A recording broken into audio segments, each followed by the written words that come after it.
बिस्मिल्लाहिर्रहमानिर्रहीम, अस्सलाम वालेकुम, गुड मॉर्निंग मुल्तान। कैसे हैं आप लोग? उम्मीद करती हूँ बिल्कुल ठीक ठाक होंगे और दुआ करते हैं आज का दिन आपका बहुत ही अच्छा गुजरे, हंसते हुए मुस्कुराते हुए खैर आफियत के साथ गुजरे। नाज़रीन, आप देखते हैं रूही एट 10 और मैं हूँ आपकी होस्ट आसमान वाली।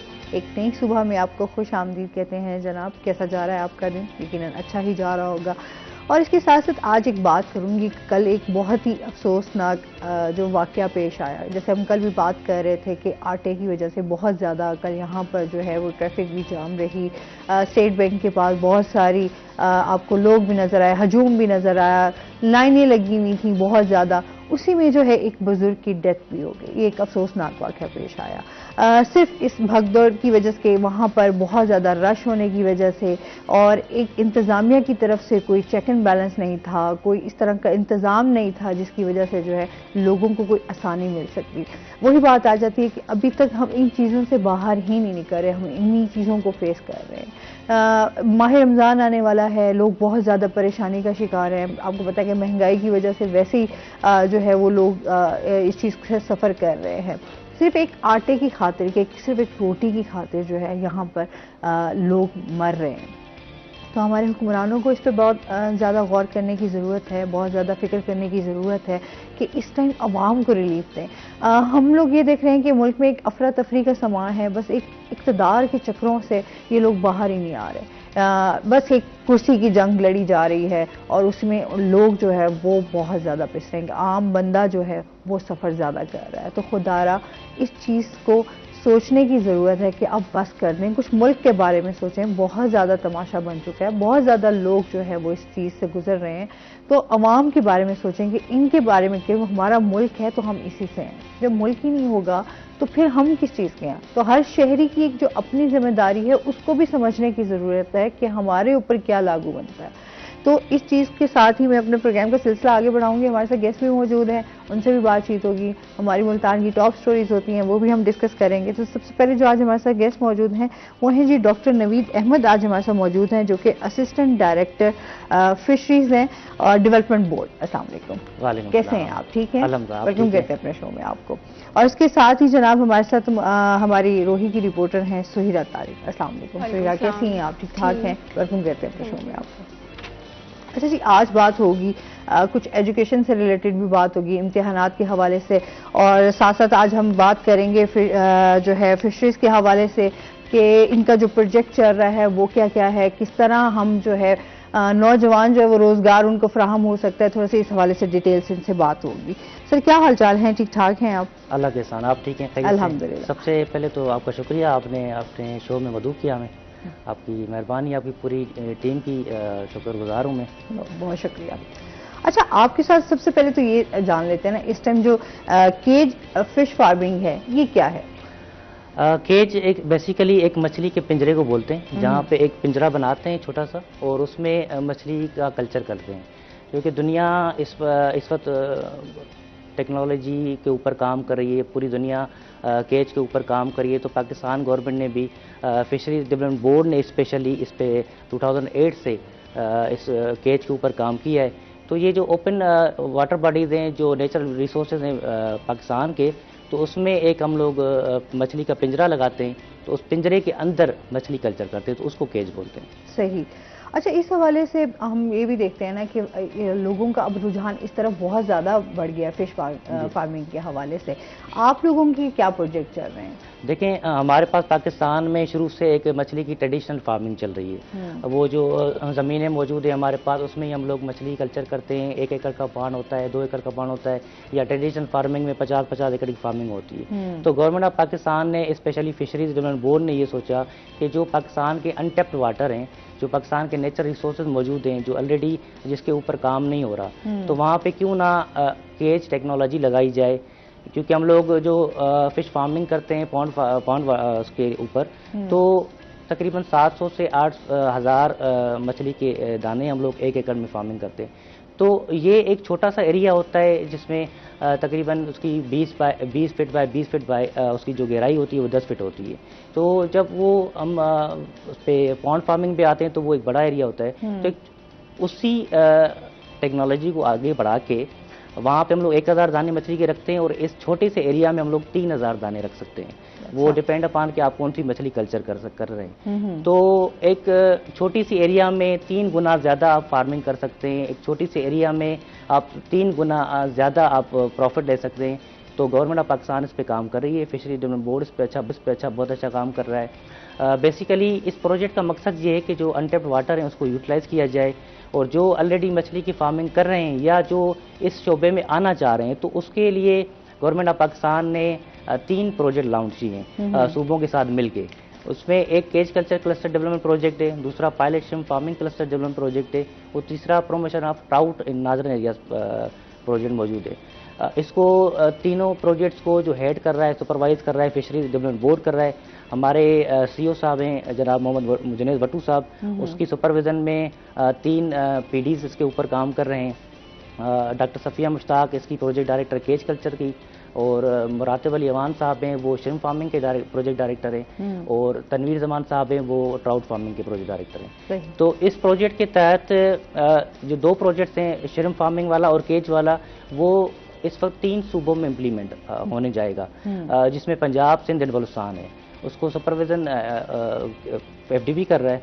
और साथ में जो तीसरा प्रोजेक्ट मैंने बताया ट्राउट वाला, वो हम जीबी और एजेके और केपी में हम लोग इम्प्लीमेंट करने जा रहे हैं। तो इस केज वाले प्रोजेक्ट के तहत हमने 3 मॉडल फार्म बनाए हैं, एक सिंध में, एक पंजाब में, एक बलूचिस्तान में। तो वहाँ पे हम मछली कल्चर कर रहे हैं।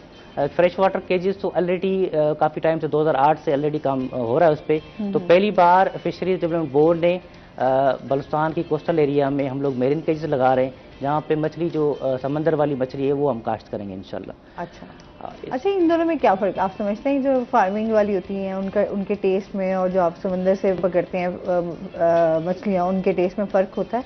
देखिए सेम ही है? नहीं, टेस्ट में डेफिनेटली फ़र्क थोड़ा बहुत होता है, पर इतना ज़्यादा फ़र्क वैसे नहीं होता, पर फ़र्क थोड़ा बहुत ज़रूर होता है। हाँ जी, सही है। अच्छा, मज़ीद भी आपसे जानते हैं। अच्छा, इसके साथ ही सुहीरा आपसे जान लेते हैं, इस टाइम जो हम देख रहे हैं, सबसे पहले तो ये जो कल वाकया पेश आया है उस हवाले से थोड़ा सा बताइएगा हमें। बिल्कुल, आटा जो है इस वक्त हमारा टॉप इशू बना हुआ है। आप पूरे शहर में देखें, आप कह रही थी कल, लेकिन आज भी सेम सूरत हाल है। जो हमारी मेन रोड्स हैं वो ब्लॉक हुई हुई हैं, आटे की जो लाइनें लगी हुई हैं उसमें ख़वातीन हैं और बुजुर्ग अफराद हैं, मर्द भी हैं, उनकी बहुत लंबी लाइनें लगी हुई हैं। उसमें हुआ ये है कि हुकूमत ने यह ऐलान किया है कि रमज़ान से पहले ही वो जो सस्ते आटे की फराहमी है उसका सिलसिला शुरू हो गया है, कि जिसकी 60,000 से कम इनकम है उसको 3 थैले जो हैं वो आटे के फ्राहम किए जाएंगे। तो जो हमारे लोग हैं जो अफोर्ड नहीं कर सकते, जो इस कैटेगरी में आते हैं, उनका मतलब रश लग गया आटे ख़रीदने के लिए, क्योंकि आटे की कीमत भी तो बढ़ गई है ना। जो 650 के करीब मिल रहा था उसकी कीमत 1100, 1150 कर दी गई है। तो अवाम वहाँ पर भाग रही है, मतलब उनको, मतलब वहाँ देखकर सूरत हाल ऐसे लगता है कि शायद आटा ही सबसे अहम है, मतलब कि और तो कुछ है ही नहीं। अब आप देखें, कल मदनी चौक पूरा उन्होंने ब्लॉक किया हुआ था मुजाहिरीन ने कि आटा महंगा कर दिया है। वहाँ पर ट्रैफिक का बुरा हाल था। इसी तरह से आप कलमा चौक देख लें, वहाँ पे आज भी सेम सिचुएशन जो है। अच्छा, उसमें यह है कि आप आटा तो दे रहे हैं सस्ता, लेकिन आप उसको दे कैसे रहे हैं? अवाम को किस कदर तकलीफ हो रही है, जो आटा ले रहे हैं और जो नहीं भी ले रहे, उनको ट्रैफिक रुकने की वजह से कितनी ज़्यादा दुश्वारियां हैं वो हैं। अच्छा, ऊपर से आप देखें कि गर्मी है, धूप है, ख़वातीन मौजूद हैं। अब ये जो वाक़या हुआ है, ये हुआ है मासूम शाह रोड पे, वलायत हुसैन कॉलेज है, वहाँ पर बुजुर्ग जो है वहाँ पर बहुत ज़्यादा रश लगा हुआ था, और जब उन्होंने एक पहले लाइनों में लोग लगे हुए थे और फिर जब एकदम उन्होंने ऐलान किया कि आटा जो है वो देना शुरू हो गए हैं, तो सब भागे हैं, जैसे हर कोई आटा लेने के लिए वो जैसे लाइनों में घंटों से लगे हुए थे। ध्यान नहीं करते, ध्यान नहीं रखते। ये भी बहुत चीजें हम देखते हैं कि अच्छा फिर कोई निजाम नहीं है, कुछ इस तरीके अच्छा वो आसमान रखा ही नहीं जा सकता ध्यान, क्योंकि जब सैकड़ों की तादाद में लोग होंगे और उन सबका पॉइंट ऑफ व्यू एक ही है कि सबसे पहले हमें मिल जाए, ताकि जो हम इतने घंटों से खड़े हैं, जाहिर है कोई अपना काम छोड़ के खड़ा है, कोई किसी को घर का कोई मसला है, वो वहाँ पर मौजूद है, तो सब भागे हैं।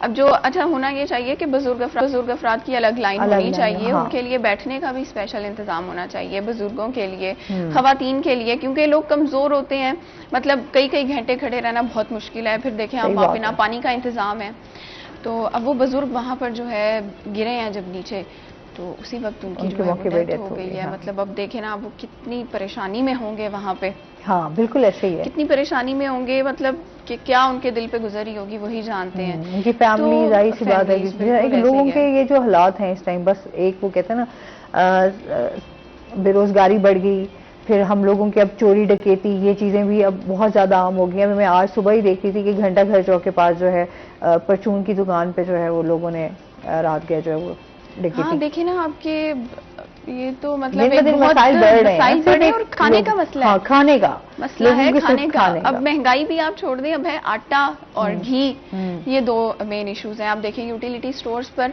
हुकूमत ने रिलीफ पैकेजेस तो दिए हैं, हाँ, जिसमें अब आज से यूटिलिटी स्टोर्स पर भी रमजान रिलीफ पैकेज जो है उसका आगाज हो जाएगा, जिसमें खसूसी सब्सिडी दी जाएगी। लेकिन वो सब्सिडी भी ऐसी है कि उसको अवेल करना बहुत ज्यादा मुश्किल है। उसके लिए एक प्रोसेस है कि आपका पूरा पहले कोड आएगा मैसेज पे, उसके लिए फिर लाइनें लगेंगी, फिर जो बेनजीर इनकम सपोर्ट वाले अफराद हैं उनके लिए अलग से पैकेज है। अब हमारे पास स्टाफ इतना नहीं है, जहाँ पे मुफ्त आटा भी मिल रहा है वहाँ भी हमारे पास स्टाफ कम है।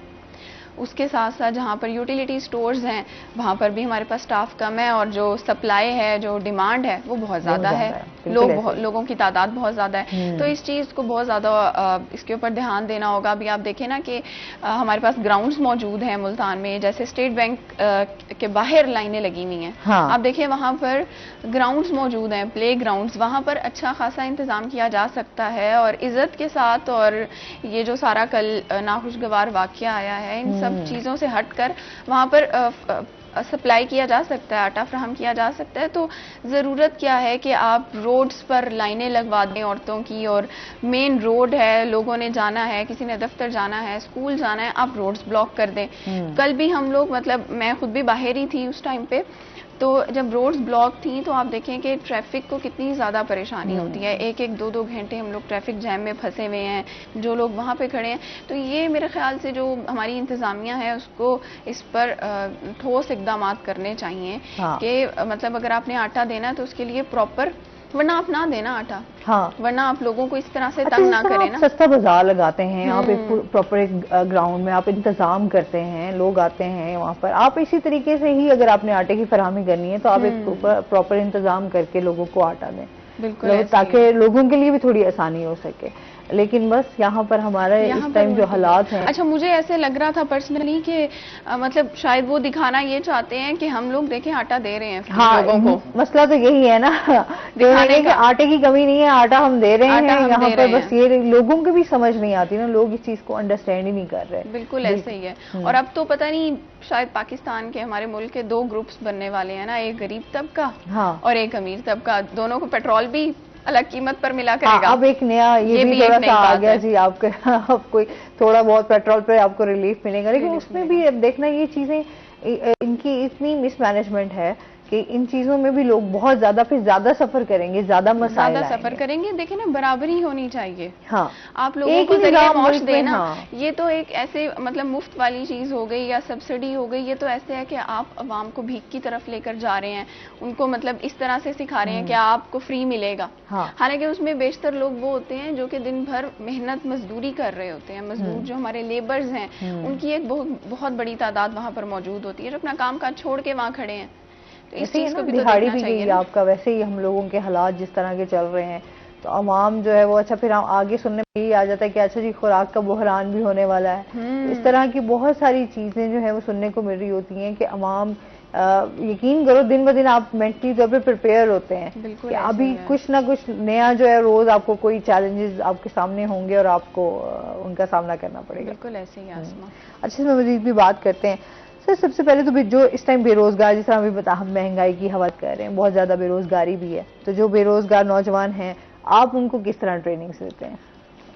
देखिए, जैसे मोहतरमा ने बताया कि गवर्नमेंट का देखें काम ये है कि आपको एक चीज़ टेक्नोलॉजी ट्रांसफ़र करना, चीज़ें सिखाना और इस चीज़ों को एक मुल्क में इम्प्लीमेंट कराना। अब सब्सिडी की जो बात हो रही थी, जो हमारे पास अभी मैंने आपको बताया कि 3 प्रोजेक्ट्स चल रहे हैं, तो उसके ऊपर भी गवर्नमेंट सब्सिडी दे रही है। देखिए कोई भी अगर सेक्टर जब डेवलप करना होता है तो उसको प्राइवेट सेक्टर ने टेकअप करना होता है। गवर्नमेंट आपको एक चीज़ प्रोवाइड करती है कि ये चीज़ पाकिस्तान में हो सकती है और उसको इस तरीके से आप कर सकते हैं। तो जो हमारे पास अभी प्रोजेक्ट्स चल रहे हैं उसके ऊपर भी गवर्नमेंट सब्सिडी दे रही है। जो मैंने केज की टेक्नोलॉजी आपको बताई, हाँ। वो पंजाब में उसके ऊपर 5000 केजेस लगने हैं मुख्तलिफ वाटर बॉडीज़ में, तो उसके ऊपर 80% सब्सिडी गवर्नमेंट ऑफ पंजाब दे रही है अपनी एडीपी स्कीम से। अभी कोई 15,000 केजेस लग चुके हैं और आगे जाके 4000 केजेस आगे वाले सालों में लगने हैं। सही। ये केस की बात हो गई। इसी प्रोजेक्ट के तहत fisheries development board 1250 fish farmers को, या यूनिवर्सिटी में जो एकेडमिया के स्टूडेंट थे फिशरीज सेक्टर से और जुलॉजी के हैं, तो उनको हम लोग ट्रेनिंग कराते हैं free of cost government of Pakistan की तरफ से। सही। उसमें कोई चार्जेस नहीं होती हमारी, फ्री में कोई भी फार्मर हो या स्टूडेंट हो चाहे कोई इंटरप्रेन्योर हो, वो आके हमारे पास ट्रेनिंग कर सकता है। थ्रू आउट पाकिस्तान हम ट्रेनिंग कराते हैं। अभी भी मुल्तान में एक ट्रेनिंग चल रही है, कल उसकी इंशाल्लाह क्लोजिंग सेरेमनी है। उसमें हम लोग कोई फीस चार्ज नहीं करते। इवन गवर्नमेंट ऑफ पाकिस्तान की तरफ से 15 रोज़ा की जो ट्रेनिंग है उसके सारे एक्सपेंस, चाहे वो अकोमोडेशन के एक्सपेंस हो चाहे वो मील के एक्सपेंस हो, वो सारे फिशरीज डेवलपमेंट बोर्ड बर्दाश्त करती है। सही। तो हम लोग जो बेरोज़गार नौजवान हैं उनको हम दावत देते हैं कि वो आके फिशरी सेक्टर को ज्वाइन करें, हमारे पास ट्रेनिंग आके करें और ये टेक्नोलॉजी सीखें और उस टेक्नोलॉजी को अपना के अपना रोज़गार करें। सही। अच्छा, आप जो हम समझते हैं जो लोग इस पे काम कर रहे हैं ऑलरेडी, तो क्या मछलियों की क्या खुराक होती है, वो किस तरह तैयार होती है? देखें, ये शुरू से इंतहाई फिशरी जो नेगलेक्टेड इदारा है, पिछले कोई 2-3 साल से इस फिशरी सेक्टर के ऊपर बहुत अच्छा काम हो रहा है। सही। 14 बिलियन रुपीस के अभी हमारे पास प्रोजेक्ट्स चल रहे हैं, तो ये बहुत पोटेंशियल है इसमें। 1120 किलोमीटर लंबी हमारे पास कोस्ट लाइन मौजूद है पाकिस्तान में, जो अभी तक उसके ऊपर समझे कि 0% काम हुआ है। उस पर काम करने की इंतहाई ज़रूरत है। मेरीन सेक्टर बहुत बड़ा है, वहाँ पे आप मछली कल्चर भी कर सकते हैं। मेरीन इतना बड़ा इन्वायरमेंट है, वहाँ पे वो सारी चीज़ें हो सकती हैं। उस पर एक्सपोर्ट अर्निंग हो सकती है। पूरी दुनिया मेरीन सेक्टर के ऊपर काम कर रही है, तो हमने भी एक छोटा सा इनिशिएट लिया है कि मेरीन सेक्टर के ऊपर काम करें। केज फार्मिंग हम लोग स्टार्ट कर रहे हैं मेरीन के ऊपर। तो इस सेक्टर में बहुत बड़ा पोटेंशियल है। अगर कोई भी फार्मर आना चाहे या कोई भी इंटरप्रेन्योर सेक्टर के ऊपर काम करना चाहे, तो सेक्टर में बहुत पोटेंशियल है। मछली की खुराक की बात की जाए तो देखें, हर मछली की खुराक अलग अलग होती है, क्योंकि एक नेचुरल हैबिटाट है। जैसे हम अपना हिसाब लें तो हम दिन में 3 बार खाना खाते हैं, मुख्तलिफ कैटेगरीज का खाना खाते हैं। तो मछलियों में भी ऐसे ही है, वो मछली के कैटेगरी के हिसाब से, मछली की स्पीशीज़ के हिसाब से वो उसका फूड सेलेक्ट होता है। सही। तो वो भी एक प्रोटीन लेवल होती है। वो जैसे मैंने आपको पहले ही बताया कि मछली एक रिच प्रोटीन फूड है जो हर उम्र का बंदा इसको खा सकता है। जैसे एक मीट है, मीट 35 ईयर से 40 ईयर्स के बाद आप नहीं खा सकते, वो डॉक्टर्स मना करते हैं। तो मछली एक ऐसा फूड है, ऐसा प्रोटीन है जो बच्चे से लेके बूढ़े तक बंदा खा सकता है और बहुत रिच फूड है। हाँ, इसके फायदे भी बहुत हैं। जाहिर सी बात है, हम अगर सी फूड की बात करें तो वैसे इसमें आपकी स्किन के लिए बड़े अच्छे होते हैं, आपकी हेल्थ के हवाले से बहुत ज्यादा आपको फायदा देती है। हाँ भी है ना। हाँ वेट और खवातीन के हवाले से वेट पे आ जाते हैं। फैट इसमें नहीं होता। फैट बहुत कम होता है। आम अगर वो दूसरे आप चिकन की बात करें, मीट की बात करें, मटन की बात करें, तो इसमें फैट बहुत कम होता है। ख़ास करके जो प्रेग्नेंट वुमेन है वो इसको यूज़ कर सकती हैं। ये एक मिथ बनी हुई है शुरू से कि एक मछली सिर्फ सर्दियों की मौसम में खाई जाए, गर्मियों के मौसम में ना खाई जाए। तो ये सिर्फ वैसे यही होता है ना कि अच्छा हमने यही सुना है वैसे कि मैं खुद भी ना, मतलब कभी कभार ऐसा हो तो गर्मियों में नहीं खाई भी नहीं जाती। मोस्टली ज्यादा ऐसे सर्दियों में ज्यादा मजा आता है। नहीं, वो तो देखिए हमने अपनी एक मेंटालिटी बना ली है ना कि सर्दियों में ही खानी है। अब ये पूरी दुनिया में अब चले जाएं तो वो 12 महीना ही वहाँ पे मछली यूज होती है। खाते हैं बांग्लादेश दिन में 2 टाइम मछली खाता है। तो वाई नॉट अस ना, हम भी खा सकते हैं, हमें हमारे लिए कोई। उनका तो फेवरेट फूड ही है ना, उनके तो साथ में राइस हो बॉइल्ड और उसके साथ फिश हो। जी जी बिल्कुल। तो डॉक्टर हजरात ऑलरेडी आपको रिकमेंड करते हैं कि तो मछली आप खा सकते हैं। मछली में ऐसा कोई चीज़ नहीं है जो आप गर्मियों में ना खाएं। गर्मियों में भी आप खा सकते हैं। अच्छा, कुछ एक खास सीजन भी तो होता है ना जिसमें आप जो है अंडे देती हैं मछलियाँ, तो उसमें आपको जो है वो फिश नहीं खानी चाहिए। वो जो हर मछलियों की अपनी अपनी सीज़न है। गवर्नमेंट ने एक जून जुलाई की सीजन में बैन होता है कि आप जो ओपन एनवायरनमेंट जो मछलियां मौजूद है नेचुरल वाटर में, हाँ। तो उसको कैच ना किया जाए, क्योंकि वो उसका ब्रीडिंग सीजन होता है। सही। तो उसमें आप कैच ना करें, कैच इस वजह से ना करें क्योंकि उसका ब्रीडिंग सीजन है, तो उसमें जो उसकी फीमेल्स होती हैं उसमें वो एग्स मौजूद होते हैं, तो उस वजह से उसको पकड़ के ना खाएं, ताकि उसकी जो प्रोडक्शन सिस्टम है वो इनहांस हो, वो रुक ना जाए। देखिए हमारे पास जो नेचुरल वाटर रिसोर्सेज हैं उसमें ऑलरेडी मछलियां जो है वो डिप्लीट होती जा रही हैं, दिन ब दिन खत्म होती जा रही हैं। तो गवर्नमेंट ने ये इनिशिएट लिया है कि जो हमारे नेचुरल वाटर रिसोर्सेज हैं वो डिप्लीट होते जा रहे हैं, तो क्यों ना हम लोग एक्वाकल्चर की तरफ जाएं, फार्मिंग की तरफ जाएं, आर्टिफिशियल फार्मिंग क्यों ना करें। सही। तो इस चीज़ों को मद्देनज़र देखते हुए ही हम लोगों ने ये प्रोजेक्ट गवर्नमेंट ने लॉन्च किए, ताकि जो एक फूड सिक्योरिटी का पूरे पाकिस्तान में, पूरी दुनिया में जो इशू चल रहा है उसको ख़त्म किया जाए मछली के प्रोटीन के ज़रिए। सही। अच्छा, इसके हवाले से भी जानना चाहूँगी कि जो लोग अभी इसको स्टार्ट करना चाहते हैं, कितनी इन्वेस्टमेंट आपके पास होनी चाहिए और क्या एरिया होना चाहिए, किस तरह, वो सारा तरीक़ेकार लाज़िम बताएं। देखिए मैंने आपको 2 प्रोजेक्ट्स बताए जो पंजाब में इम्प्लीमेंट होने हैं, क्योंकि पंजाब में बैठे हैं तो ज़्यादा पंजाब की बात करेंगे। हाँ। तो पंजाब में केज जो है उसके लिए आपको कोई ज़मीन नहीं चाहिए, वो जो ऑलरेडी पंजाब में जो नेचुरल वाटर रिसोर्सेज मौजूद हैं उसको ही यूज़ करना है। पंजाब गवर्नमेंट 10 केजेस की सब्सिडी एक फार्मर को दे रही है, यानी कि 3 लाख रुपए एक केज की कॉस्ट है, तो उसमें 2,40,000 रुपये पंजाब गवर्नमेंट अपनी एडीपी स्कीम के जरिए दे रहा है। एक कोई भी फार्मर 10 केजेस ले सकता है पंजाब गवर्नमेंट से, तो वो बड़ा एक ही साफ शफाफ उनका प्रोसेस होता है। वो अखबार में अनाउंसमेंट करते हैं, कोई भी फार्मर, कोई भी एंटरप्रेन्योर उस अखबार में के ज़रिए जो उनके कवायद हैं उनको पूरा करके अपने डॉक्यूमेंट जमा कराता है, और डॉक्यूमेंट जमा कराने के बाद स्क्रूटिंग होती है, स्क्रूटिंग के बाद बैलेटिंग होती है सबके सामने जिन्होंने अप्लाई किया हुआ है। तो बैलेटिंग में जिसका नाम निकल आया उसको ही हम केजेस अलाट करते हैं पंजाब गवर्नमेंट। तो बहुत साफ शफाफ काम है। दूसरा जो आप जमीन की बात कर रही हैं, तो दूसरा जो हमारा प्रोजेक्ट है श्रिम्प फार्मिंग वाला, उसके ऊपर भी पंजाब गवर्नमेंट सब्सिडी दे रहा है। ठीक है। 10 एकड़ की फार्मिंग एक फार्मर कर सकता है, 1,20,000 रुपये पंजाब गवर्नमेंट। इसको यहीं से कंटिन्यू करेंगे नाज़रीन, अभी हमने जाना है ब्रेक पे, हमारे साथ रहिएगा।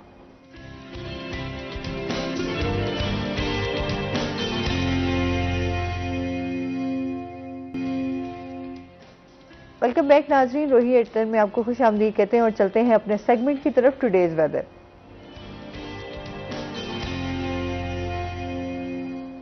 अली रियाज हमारे साथ मौजूद हैं। अली रियाज से जानते हैं आज दिन भर मौसम कैसा रहेगा, क्या सूरत हाल है।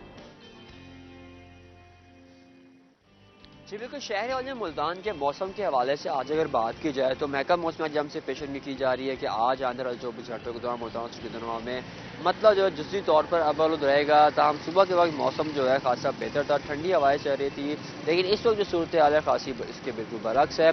आसमान पर सूरज मुदार और सूरज को वाक़ दिखा रहा है। ताहम दोपहर के वक्त मौसमी शिद्दत जो है अपना असर दिखाएगी, क्योंकि दोपहर के वक्त खासतौर पर गर्मी की शिद्दत में खासा इजाफा हो जाता है। तो आज भी मौसम कुछ ऐसा रहेगा, लेकिन सबसे अहम बात यह है और अच्छी बात यह है कि रात गए जो गर्द और हवाओं के साथ साथ जो है बारिश की जो है पेशेंट की जा रही है। और बारिश के सिलसिले के हवाले से अगर बात की जाए तो 24 से 25 मार्च तक की बारिश पेशेंट का सिलसिला जारी रहेगा, जिसमें अगर बात की जाए तो ये जो हफ्ता है इसी तरह रहेगा, यानी कि आज भी बारिश बरस सकती है और 24 से 25 की जो शब है उसमें बारिश के साथ साथ जो तेज़ आंधी और तूफान है वो भी आने का जो है नवी जो इम्कान ज़ाहिर किए गए हैं। ताहम इसके अलावा अगर बात की जाए तो ये जो पूरा महीना है मार्च का, जो कि मौसम बहार का महीने के आगाज़ में जो बारिश हुई थी उससे दर्जा खासा जो है बेहतर हो गया था।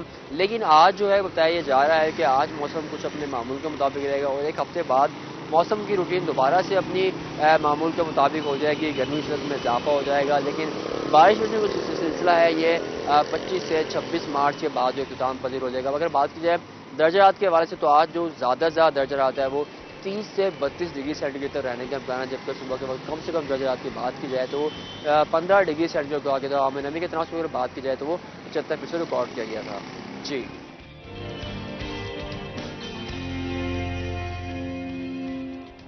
बहुत शुक्रिया अली रियाज आपका। अच्छा, हम बात कर रहे थे जिस तरह जो इसको स्टार्ट करना चाह रहे हैं, मैं दूसरे प्रोजेक्ट का बताना चाहूँ कि पंजाब गवर्नमेंट इस वक्त फिशरी डेवलपमेंट बोर्ड के साथ श्रिम्प फार्मिंग के ऊपर भी काम कर रहा है। देखिए श्रिम्प फार्मिंग, श्रिम्प जो है वो एक्सपोर्टेबल आइटम है, एक्सपोर्टेबल कमोडिटी है, पूरी दुनिया में बहुत शौक से खाया जाता है। तो पाकिस्तान में इसकी फार्मिंग पहली बार मुख्तलिफ सिंध और सिंध सूबे ने स्टार्ट की थी। फिर फिशरीज डेवलपमेंट बोर्ड ने एक बहुत अच्छा प्रोजेक्ट लॉन्च किया। उस पर हम लोगों ने 2 क्राप के अंदर 121 मेट्रिक टन 2 क्राप के अंदर पहली बार पाकिस्तान की स्टीम प्रोड्यूस करके दिखाया। तो उसी प्रोजेक्ट को सक्सेसफुल देख के गवर्नमेंट ऑफ पाकिस्तान ने पंजाब सूबे के साथ मिलके ये प्रोजेक्ट दोबारा लॉन्च किया। अभी उसके ऊपर भी पंजाब गवर्नमेंट काम कर रही है, उसके ऊपर भी पंजाब गवर्नमेंट सब्सिडी दे रही है। तो कोई भी फार्मर हजरात जो श्रिम्प फार्मिंग के ऊपर काम करना चाह रहा है, वो जिसके पास अपनी लैंड मौजूद है, उसकी थोड़ी पैरामीटर्स हैं, उसको देखना पड़ेगा। तो वो फार्मर भी श्रिम्प फार्मिंग स्टार्ट कर सकता है सब्सिडी पंजाब गवर्नमेंट से लेके। 1,20,000 रुपये पंजाब गवर्नमेंट 1 एकड़ पे सब्सिडी दे रही है। एक फार्मर 10 एकड़ की फार्मिंग कर सकता है, यानी कि 12 लाख रुपए पंजाब गवर्नमेंट सब्सिडी देगी। वो उससे पॉन्ड्स बनाएगा श्रिम्प के। और इसी प्रोजेक्ट के तहत पाकिस्तान में हम लोग पहली बार एक बड़े स्केल पे जो झींगे की हेचरी बनाने जा रहे हैं, जहाँ पे झींगे का सीड प्रोड्यूस होगा। क्योंकि झींगे की हेचरी समंदर के पानी से चलती है, तो उस वजह से हम लोगों ने ये हेचरी, अभी उसका सिविल वर्क चल रहा है डाम पे बलुस्तान में, डिस्ट्रिक्ट लसपेला में उसकी हेचरी बनाने जा रहे हैं। तो इंशाल्लाह वो आगे वाले वक्त में श्रिम्प का जो सीड है, जो हम पहले बाहर से इम्पोर्ट कराते थे, अभी वो पाकिस्तान में इंशाल्लाह अवेलेबल होगा। तो कोई भी फार्मर जो इस के प्रोजेक्ट से सब्सिडी लेगा, तो उसको हम इंशाल्लाह सीड भी प्रोवाइड करेंगे आगे जाके। ठीक हो गया। मजीद भी जानते हैं आपसे, साथ साथ तस्वीरें से जान लेते हैं। इस टाइम जो है मैट्रिक इम्तिहानात का आगाज है, 1 अप्रैल से हो रहा है। पेपर के तरीके कार जो है वो बोर्ड की जानिब से क्या हिदायत दी गई हैं और क्या इंतजाम के हवाले से बताइएगा। बिल्कुल, इम्तिहानात जो हैं वो सर पे हैं। मैट्रिक में पहले 10th के पेपर्स होंगे, 1 अप्रैल से उनका स्टार्ट हो रहा है और वो 18 अप्रैल तक जो है वो जारी रहेंगे। उसके बाद फिर 9th के एग्जामिनेशन शुरू हो जाएंगे और फिर साथ ही प्रैक्टिकल का जो शेड्यूल है वो भी जारी कर दिया गया है। अच्छा, इसमें एक तो इंतजामात के हवाले से हम बात करते हैं। मुल्तान बोर्ड ने इस बार जो सेंटर्स बनाए हैं वो उनकी तादाद 400 के करीब है, जो इम्तिहानी सेंटर्स बनाए गए हैं। और इस बार हुआ यह है कि पहले प्राइवेट इदारों में भी सेंटर्स कायम कर दिए जाते थे, लेकिन इस बार सिर्फ और सिर्फ जो गवर्नमेंट के स्कूल्स और इंस्टीट्यूट्स हैं वहाँ पर सिर्फ इम्तिहानी मराकिज़ जो हैं वो बनाए गए हैं, ताकि वहाँ पर बेहतर सिक्योरिटी भी फ्राहम की जाए। और फिर ज़ाहिर है वो सेंटर्स, उनके क्लासरूम्स जो हैं प्राइवेट इदारों के मुकाबले में बड़े भी होते हैं और वहाँ पर फैसिलिटीज़ जो हैं वो फिर गवर्नमेंट ही प्रोवाइड करेगी। उसके साथ साथ जैसे अब माह रमज़ान है, रोज़े आ रहे हैं एग्जामिनेशंस में, तो उसके हवाले से मुल्तान बोर्ड ने फ्यूल एडजस्टमेंट की पॉलिसी भी इस बार बनाई है कि जो अगर वहाँ पर लोड शेडिंग होती है, लाइट चली जाती है, तो बच्चों को प्रॉब्लम ना हो, वहाँ पर फ्यूल एडजस्टमेंट भी बोर्ड के फंड से जो है वो प्रोवाइड की जाएगी, जनरेटर्स और फिर इस तरह से जो इंतज़ाम है। पेपर पैटर्न के हवाले से स्टूडेंट्स को जो था वो कन्फ्यूजन थी कि कोरोना के बाद अभी तक सेट नहीं हो रहे थे मामला, का भी कहा जा रहा है ना, वो तो है अभी भी। तो उसमें यह है कि पेपर पैटर्न चेंज होने की बातें हो रही थी कि 70% जो है आपका कॉन्सेप्चुअल होगा और सिर्फ 30% जो है वो आपके सिलेबस में से आएगा। लेकिन बोर्ड ने ये वाजे कर दिया है कि इस बार जैसे हमेशा से एग्जामिनेशंस होते आ रहे हैं, ऑब्जेक्टिव और सब्जेक्टिव परसेंटेज वो उसी तरह से ही होगा जैसे लास्ट ईयर हुआ है। कोई चेंजिंग जो है वो नहीं की गई और 100% ही जो सिलेबस है उसमें से ही एग्जाम होंगे। तो अच्छा, एक रट्टा सिस्टम को ख़त्म करने का जो तरीका है ना, वो ये है कि जो सवाल पूछा गया है सिर्फ आप उसी का ही जवाब दें। जो आपने 4-4 पेजेस के रट्टे लगाए हुए हैं, जिन स्टूडेंट्स ने वो 4-4 शीट्स भर रहे हैं, तो वहां पर स्टूडेंट्स के जो मार्क्स हैं वो फिर डिडक्ट हो जाते हैं। और फिर एक मतलब आपने टू दी पॉइंट, आपने टू दी पॉइंट है कि जो सवाल पूछा गया, अब जैसे कोई पोएम है फॉर एग्जाम्पल, तो उस पोएम में जो आपसे सिर्फ पूछा गया, सिर्फ आपने वही लिखना है, पूरी पोएम लिखने की जरूरत नहीं है। तो फिर होता क्या है कि बच्चे सफ़े भर के आ जाते हैं, उन्हें लगता है कि हमारे मार्क्स जो हैं वो तो हमने बहुत अच्छा पेपर किया और आएंगे। आपने बहुत सारे अपने जो है वो शीट्स आपने अच्छा, उस बच्चे को लाइक समझते थे जो कहता था एक्स्ट्रा शीट दे दे, एक्स्ट्रा शीट दे दे। अच्छा, ये बड़ा तो ये थोड़ा एक शीट पे अभी मैं लिख रही होती थी, मुझे कहते दूसरी शीट मंगवा रहे। तो यार कितना लिख रहे हैं, इसका मतलब ये नहीं पता कि उसने या तो जगह छोड़ दी है बहुत सारी, या फिर टू दी पॉइंट बातें नहीं लिखी, इररेलेवेंट बातें लिख दी हैं। तो कुछ लोग तो होते थे एक एक लाइन छोड़ के ना दो, उसके बाद जो है वो एक्स्ट्रा शीट्स मंगवाते रहते थे कि अच्छा यही बस चीज, हाँ। अच्छा, इसी चीज को खत्म करने के लिए पहले ही बोर्ड ने ये बताया है कि भाई आपसे जितना सवाल पूछा गया है आपने उतना ही जवाब देना है, क्योंकि जो चेक करने वाला है वो बाकी चीज को इग्नोर कर देगा। फिर होता क्या है कि एंड में एग्जाम्स के बाद एक लाइन लग जाती है रीचेकिंग वालों की, रिमार्किंग वालों की। अच्छा, रीचेकिंग नहीं होती, सिर्फ रिकाउंटिंग होती है कि कोई मार्क्स ऊपर नीचे रह गया है तो वो हो जाए। तो उसमें बहुत सारे बच्चों का इशू यही आता है जब उनका पेपर चेक किया जाता है उनके कहने पे, तो वो फिर बच्चों ने इररेलेवेंट बातें बहुत सारी लिखी होती हैं, बहुत सारी। अभी जैसे एक वो मिसाल दे रहे थे कि उन्होंने पूछा कि मौसम बरसात क्या है, तो बच्चे ने ना वो पोएम थी पूरा लिख दिया कि बरसात में बारिश हो रही थी, बच्चे खेल रहे होते हैं और गाने चल रहे होते हैं मौसम अच्छा हो गया। अच्छा, वो सारी इररेलेवेंट बातें थी। उसका जो क्रक्स था वो ये था कि आपने लिखना था वो नहीं लिखा। उसका था कि अल्लाह ताला की कुदरत है जो बरसात और बहार का मौसम है, वो नहीं लिखा उस बच्चे ने। और ये देखा कि आपके इर्द गिर्द क्या हो रहा है। उसने वो पूरी कहानी लिख दी। तो इन चीजों पे बच्चों को फोकस करना होगा। पहले तो सबसे पहले यही है कि आप सवाल को समझें कि आपसे सवाल क्या पूछा गया और फिर उसी का ही आप जवाब दें। वो जैसे होता है ना कि गेस्ट पेपर्स बहुत ज्यादा हैं। जब मेरी कंट्रोलर बोर्ड से बात हो रही थी वो कहते हैं जो गेस्ट पेपर्स बच्चों को बता दिया जाता है इसी में से ही पेपर आएगा, तो ये चीज भी एक गलत है। आपको अपना पूरा सिलेबस जो है वो तैयार करना चाहिए।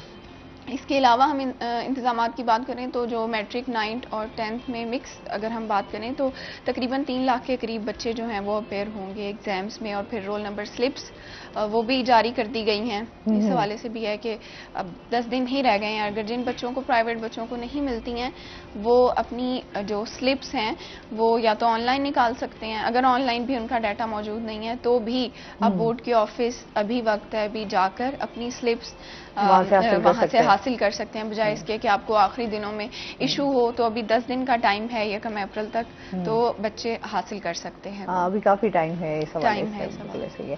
अच्छा, और इसके साथ साथ खवातीन को तहफ़्फ़ुज़ फराहम करने के लिए जो एंटी हैरेसमेंट सेल बनाने की हिदायत दी गई थी, ये सेल जो है वो ये क्या काम कर रही है? अच्छा, एंटी हैरासमेंट के हवाले से तो आप देखिए कितने अरसे से बातें हो रही हैं कि जी ख़ास तौर पर जो वर्क प्लेसेस हैं वहाँ पर ख़वातीन को हरास ना किया जाए, उसके खिलाफ कवानीन बनाए गए हैं। हेल्पलाइन भी है। अभी उस दिन मैं सुन रही थी कि यार हेल्पलाइन पे जब भी कॉल करो तो हेल्पलाइन तो बंद होती है, राब्ता ही नहीं हो पाता। अच्छा, ये हेल्पलाइन वाली ना इस पे बड़े एतराज़ात हैं हर इदारे के हवाले है ना, ये है। हाँ बिल्कुल। एक कॉलर भी हमारे साथ है। अस्सलाम वालेकुम जी, मोहम्मद मुदस्सिर है हमारे साथ, क्या कहना चाहेंगे? मैं ये कहना चाहूंगा कि अभी जिसने कहा है कि 2 पॉइंट लिखा जाए, जब के बच्चे को 2 पॉइंट लिख के आते हैं तो बच्चों के नंबर कटे बड़े होते हैं, या फिर बच्चों की जो मार्किंग होती है वो गलत ही पड़ी होती है। मैं अब उस दिन भांजी की चेकिंग को रीचेक करने के लिए गया, वहां जाकर देखा 100% शीट लिखा हुआ था, चेक करने गलत किया हुआ है। 100% बोर्ड के मुताबिक था वो, वहां पे क्या किया जाए? अच्छा, आप मुल्तान बोर्ड के हवाले से बात कर रहे हैं, क्योंकि जाहिर सी बात है जिस तरह अभी हम बात कर रहे थे कि बच्चे टू द पॉइंट अभी जो तरीकेकार बताया जा रहा है, लेकिन वो कह रहे हैं कि फिर उस पर ये होता है कि फिर मुल्तान बोर्ड वाले भी जो भी हैं बोर्ड से रिलेटेड इम्तिहानात देने वाले, वो एतराज़ करते हैं कि बहुत ही कम लिखा गया है। इस पर बात बहुत ज्यादा हो सकती थी, लेकिन उस पर भी नंबर जो है वो अच्छा, नंबर दोनों तरीके से कर सकते हैं। अगर आपने टू द पॉइंट इतना लिख दिया है कि जितना पूछा गया है पढ़ने वाले का कॉन्सेप्ट ही क्लियर नहीं हुआ, आपने कम वर्ड्स लिख दिए हैं। हर क्वेश्चन की वर्डिंग होती है ना कि आपने इतने वर्ड्स में जवाब देना है, या जितना पूछा गया है उसको आप एग्जाम्पल्स कोट करके भी वो कर सकते हैं, एग्जाम्पल्स दें जिस तरह से, तो फिर तो नंबर नहीं घटेंगे। अच्छा, यही हम बात कर रहे थे कि जो बच्चों को इशू यही होता है कि हमारे रीचेक किए जाएं पेपर्स, तो रीचेक नहीं होते हैं, रीकाउंटिंग की जाती है सिर्फ मार्क्स की।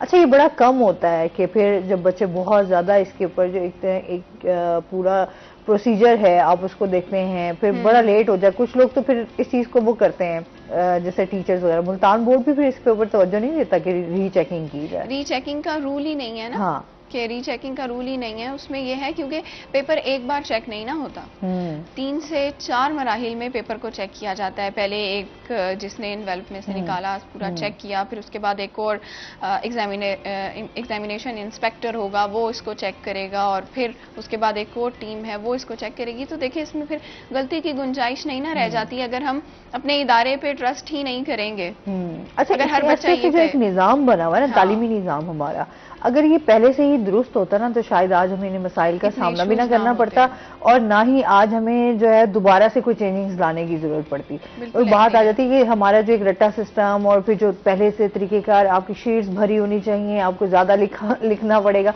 तो लोगों का अभी तक उसी पे ही चीजें जो है वो चल रही हैं। रेस भी बना ली है ना कि हर प्राइवेट स्कूलों में भी ऐसे ही होता है, अब तो गवर्नमेंट में भी होने लग गया है कि प्री बोर्ड एग्जामिनेशन जो है वो स्कूलों में हो रहे होते हैं, उसमें भी बच्चों की रेस लग जाती है। बिल्कुल, इस पे मजीद हम बात करते हैं। नाज़रीन, अभी हमने जाना है ब्रेक पे, हमारे साथ रहिएगा।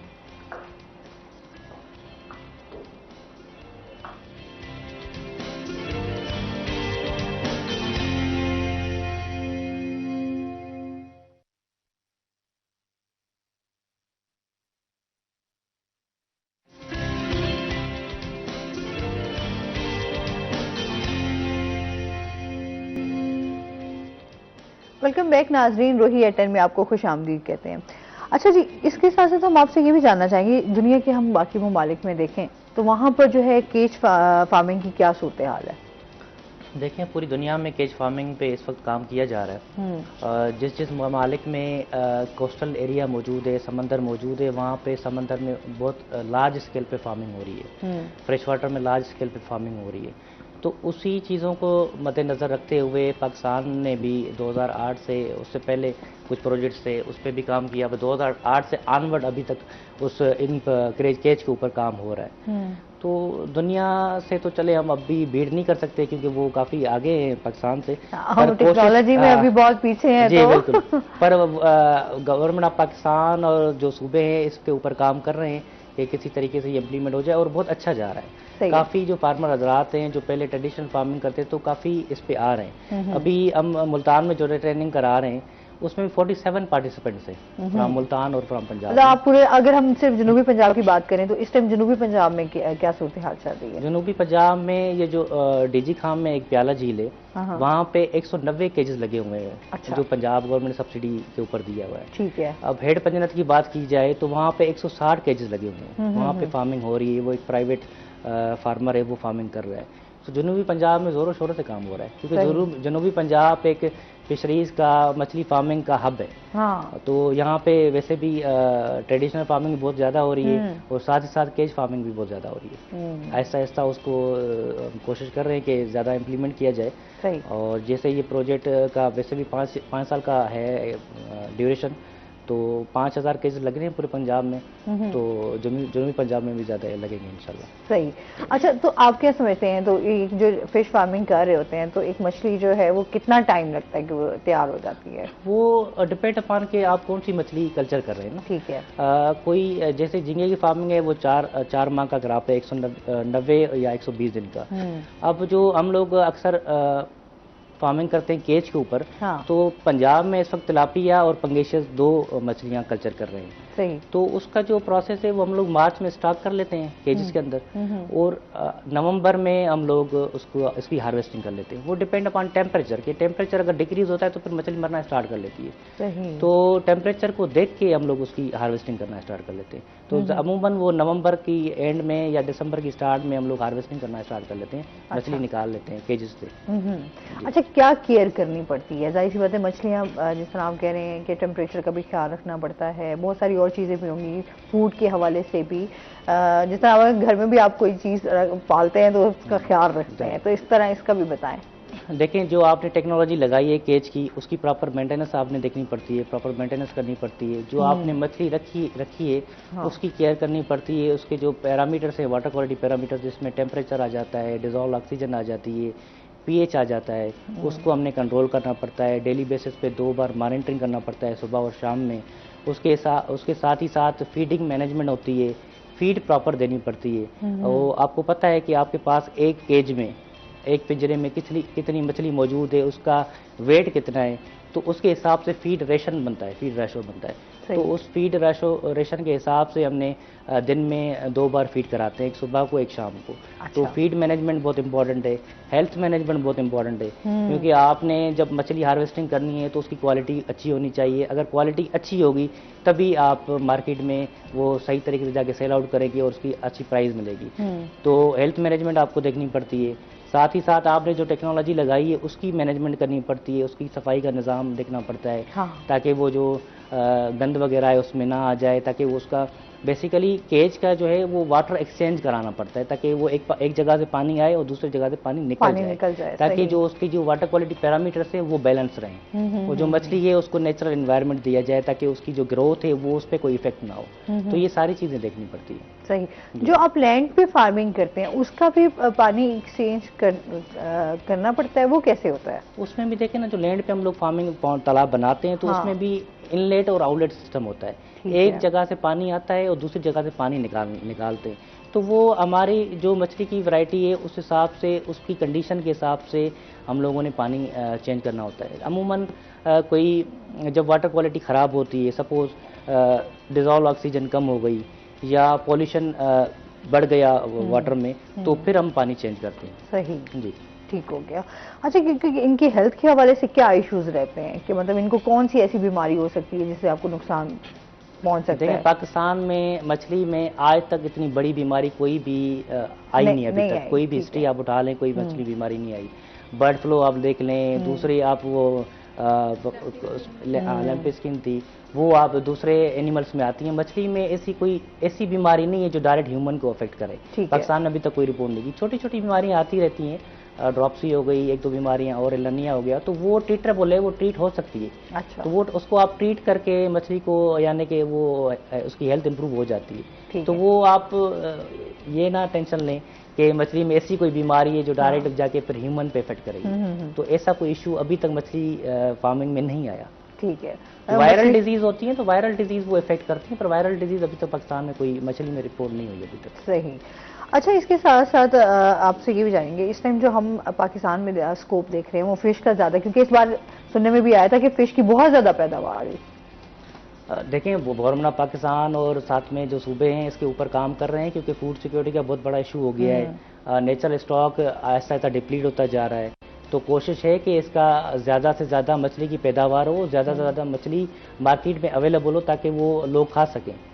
तो अच्छा, कौन सी फिश जो है वो ज़्यादा आप समझते हैं कि बहुत ज़्यादा फायदेमंद है? वैसे तो मछलियों की बहुत सारी इकसाम है, मैं समझती हूँ बहुत सारी ना। वैसे तो बहुत सारी हैं। देखिए, हमारे पास तो पंजाब की अगर बात की जाए तो ज़्यादातर वो मार्केट में जो आम कंज्यूमर है वो रोहू ही खाता है। पर आजकल एक मछली है तिलापिया, जिसको चिड़ा भी बोलते हैं, वो एक बहुत अच्छी मछली है और उसमें एक बड़ी आजकल मार्केट में आम अवेलेबल भी है। उसका टेस्ट बहुत अच्छा है, तो वो बहुत आप खा सकते हैं। वो जब 450-400 ज्यादा तो कोशिश ये होती है ना एक ही कांटे वाली हो ना, जिसमें ज्यादा कांटे ना हो। उसमें ऐसा ही है, उसमें जो बिल्कुल जो उसका ऊपर वाला ऐसा है मछली वाला, तो उसका जो कांटा है ना, वो आप बीच वाला कांटा निकाल लें। अच्छा। ज्यादा वो फिर दोनों साइड से उसका बीट ही होता है, तो उसमें ज्यादा मीट है, तो वो बड़े फायदे वाली मछली है। वो आम केज पे भी कल्चर हो रही है, पॉन्ड फार्मिंग में भी हो रही है, तो वो बड़ी फायदे वाली है। बाकी तो अब तो आहिस्ता आहिस्ता इसको थोड़ा ट्रेंड चेंज करना पड़ेगा, क्योंकि हम लोग वाइल्ड में जो मछलियाँ कल्चर होती हैं, जो पल रही हैं कुदरती, उसको हम लोग खाते हैं, या जो आम ट्रेडिशनल फार्मिंग में हो रही है तो वो काफ से ज़्यादा, जिसमें रहू, थेला, मुराकी, सिल्वर ग्रास, गुलफाम, ये 5-6 स्पीशीज़ हैं, तो आम मार्केट में मिल जाती हैं। पर अब केज फार्मिंग को देखा जाए तो तिलापिया और पंगेशियस मेन कैंडिडेट हैं केज फार्मिंग के ऊपर। सही। तो उनका टेस्ट बहुत अच्छा है। अच्छा, मुझे सुनने में आ रहा है कि अब जो है समंदर में भी मछलियों की पैदावार उस तरीके से नहीं है। मैंने आपको इस वजह पहले ही बताया कि जो हमारे नेचुरल वाटर बॉडीज है उसमें स्टॉक डिप्लीट होता जा रहा है, वो इलीगल नेटिंग की वजह से ना। क्योंकि हम लोग काफ़ी ऐसे जो फिशरमैन हैं वो इलीगल नेटिंग यूज़ करके जो मछली का बच्चा है उसको पकड़ लेते हैं। हाँ। और वही मछली का बच्चा फिर जाके मछली की फीड में, पोल्ट्री की फीड में, मुख्तलिफ फीड में यूज़ करते हैं। तो उस वजह से जब हम मछली के बच्चे को बड़ा नहीं होने देंगे तो जाहिर सी बात स्टॉक उसका डिप्लीट होता जाएगा, दिन ब दिन खत्म होता जाएगा। तो इन सारी चीज़ों को मद्देनज़र रखते हुए ही हम लोग एक्वाकल्चर की तरफ आए हैं, ताकि वो हम लोग खुद आर्टिफिशियल फार्मिंग करें और मछली की पैदावार को बढ़ाएं, ताकि मछली मार्केट में अवेलेबल हो। सही। बहुत शुक्रिया, बहुत अच्छा लगा आप हमारे शो का हिस्सा बने। कोई मैसेज देना चाहेंगे हमारे व्यूअर्स को? शुक्रिया। मैं आखिर में यही मैसेज देना चाहूँगा कि आप मछली एक बहुत अच्छा प्रोटीन है, आप मछली को खाएं, दिन में 3 बार खाएं और साल में दिन में 3 बार खाएं। 12 महीने खाएं। मछली से, मछली के गोश्त से, मछली के मीट से कोई ह्यूमन इफेक्ट नहीं होता, कोई आपको नुकसान नहीं होता। हेल्दी डाइट है जी, हेल्दी डाइट है। बहुत डॉक्टर भी आपको रिकमेंड करते हैं आप खाएं। बहुत शुक्रिया सुहेरा, आपका भी बहुत शुक्रिया। इसके साथ ही नाज़रीन अभी हमने जाना है ब्रेक पे, हमारे साथ रहिएगा। जब हम ब्रेक से वापस आएंगे तो हमारे साथ कुछ और गेस्ट मौजूद होंगे।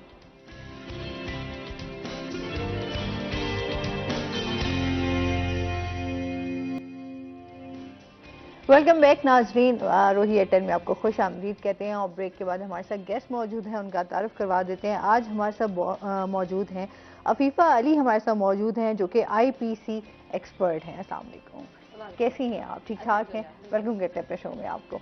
और इसके साथ ही जो हमारे साथ दूसरे गेस्ट हैं वो हैं जी अमर अली, हमारे साथ मौजूद हैं जो कि फिटनेस ट्रेनर हैं, एक्सपर्ट भी हैं, आज हमारे साथ शो में मौजूद है। अस्सलाम वालेकुम, कैसे हैं आप? ठीक ठाक हैं? वेलकम करते हैं अपने शो में आपको। अच्छा, और माशाल्लाह खुद बहुत फिट हो गए। हाँ, फिटनेस का मुझे लग रहा है आप बहुत ज्यादा ख्याल रख रहे हैं। मतलब वो जो फिटनेस लेवल है वो खराब नहीं किया, वो खराब नहीं किया, सही है। अच्छा जी, आज हम बात करने जा रहे हैं वायरल डिजीज पर कि उनसे किस तरह बचा जा सकता है, किस तरह अपना ख्याल रखा जा सकता है। कोरोना के बाद इस टाइम जो है कौन सी ऐसी बीमारियां हैं जो चल रही हैं और उनका क्या हल है, इस पर आज हम बात करेंगे। सबसे पहले तो अफीफा से जान लेते हैं। अफीफा, आप कैसी हैं? ठीक ठाक है? हमारी माशाल्लाह आपने अपनी फिटनेस का बहुत ख्याल रखा है, प्यारी भी लग रही हैं। अच्छा, ये बताएं कि कोरोना के हवाले से अमर आपसे जान लेते हैं, इस टाइम कोरोना के बाद आप क्या समझते हैं कि क्या चल रहा है? वायरल डिजीज अब कौन सी हैं? क्योंकि अभी भी यही आ रहा है कि कोरोना के अभी भी केसेस आ रहे हैं। एक जो कंसेप्शन था कि लाइक कोरोना के बाद दुनिया बंद होगी तो इसके बाद चीजें सारी स्मूथ हो चुकी हैं, और मतलब हम लोग भी बहुत हद तक ईज पे आ गए थे कि अच्छा अब हर चीज बिल्कुल ईज पे है। बट चीजें ऐसे उस तरह से नहीं है। जो इसके प्रोफेशनल डिटेल्स हैं, जो फिगर्स हैं, नंबर्स हैं, वो अफीफा आपसे बेहतर शेयर कर सकेगी। लेकिन एक जो मतलब नॉर्मल एक जो कॉन्सेप्ट है हम लोगों का कि अच्छा ठीक है, इवन एक टाइम में लोग ये भी कहा करते थे कोरोना है ही नहीं। हाँ। जिन लोगों ने बिल्कुल फ्रंट पे जाके नहीं देखे केसेस, जिन्होंने फ्रंट पे नहीं एक्सपीरियंस किया, उन लोगों का एक परसेप्शन था। वही लोग फिर इस मिसकंसेप्शन को मजीद क्रिएट कर रहे हैं कि अच्छा कोई बीमारी नहीं होती, कोई इस तरह का सीन नहीं था। तो अगर उन लोगों को आप जाके सूरत हाल वाकई में दिखा दें तो उनके भी पांव के नीचे से फिर जमीन निकलेगी। आप क्या कहना चाहेंगे अफीफा इस बारे में? बेसिकली सबसे पहले तो I have to just like describe what is infection prevention and control practices. Infection prevention and control practices को कहा जाता है एहतियात। और एहतियात के प्रैक्टिसेस, इन्फेक्शन से बचने एहतियाती एहतियाती तदाबीर। हाँ। यानी इससे पहले असल में जब कोविड आया इस सोसाइटी में पूरी दुनिया पे, और कोविड को क्यों इतना ज़्यादा बढ़ाया गया, बिकॉज अदर दूसरी बीमारियां भी थी, ट्यूबरक्लोसिस जैसे टीबी के अमराज हैं। हाँ। जो कि बहुत खतरनाक, हद तक कोविड से बहुत ज़्यादा खतरनाक है, इनके सिम्टम्स खतरनाक है और ये इंसान को डेथ बेड तक ले जाती है।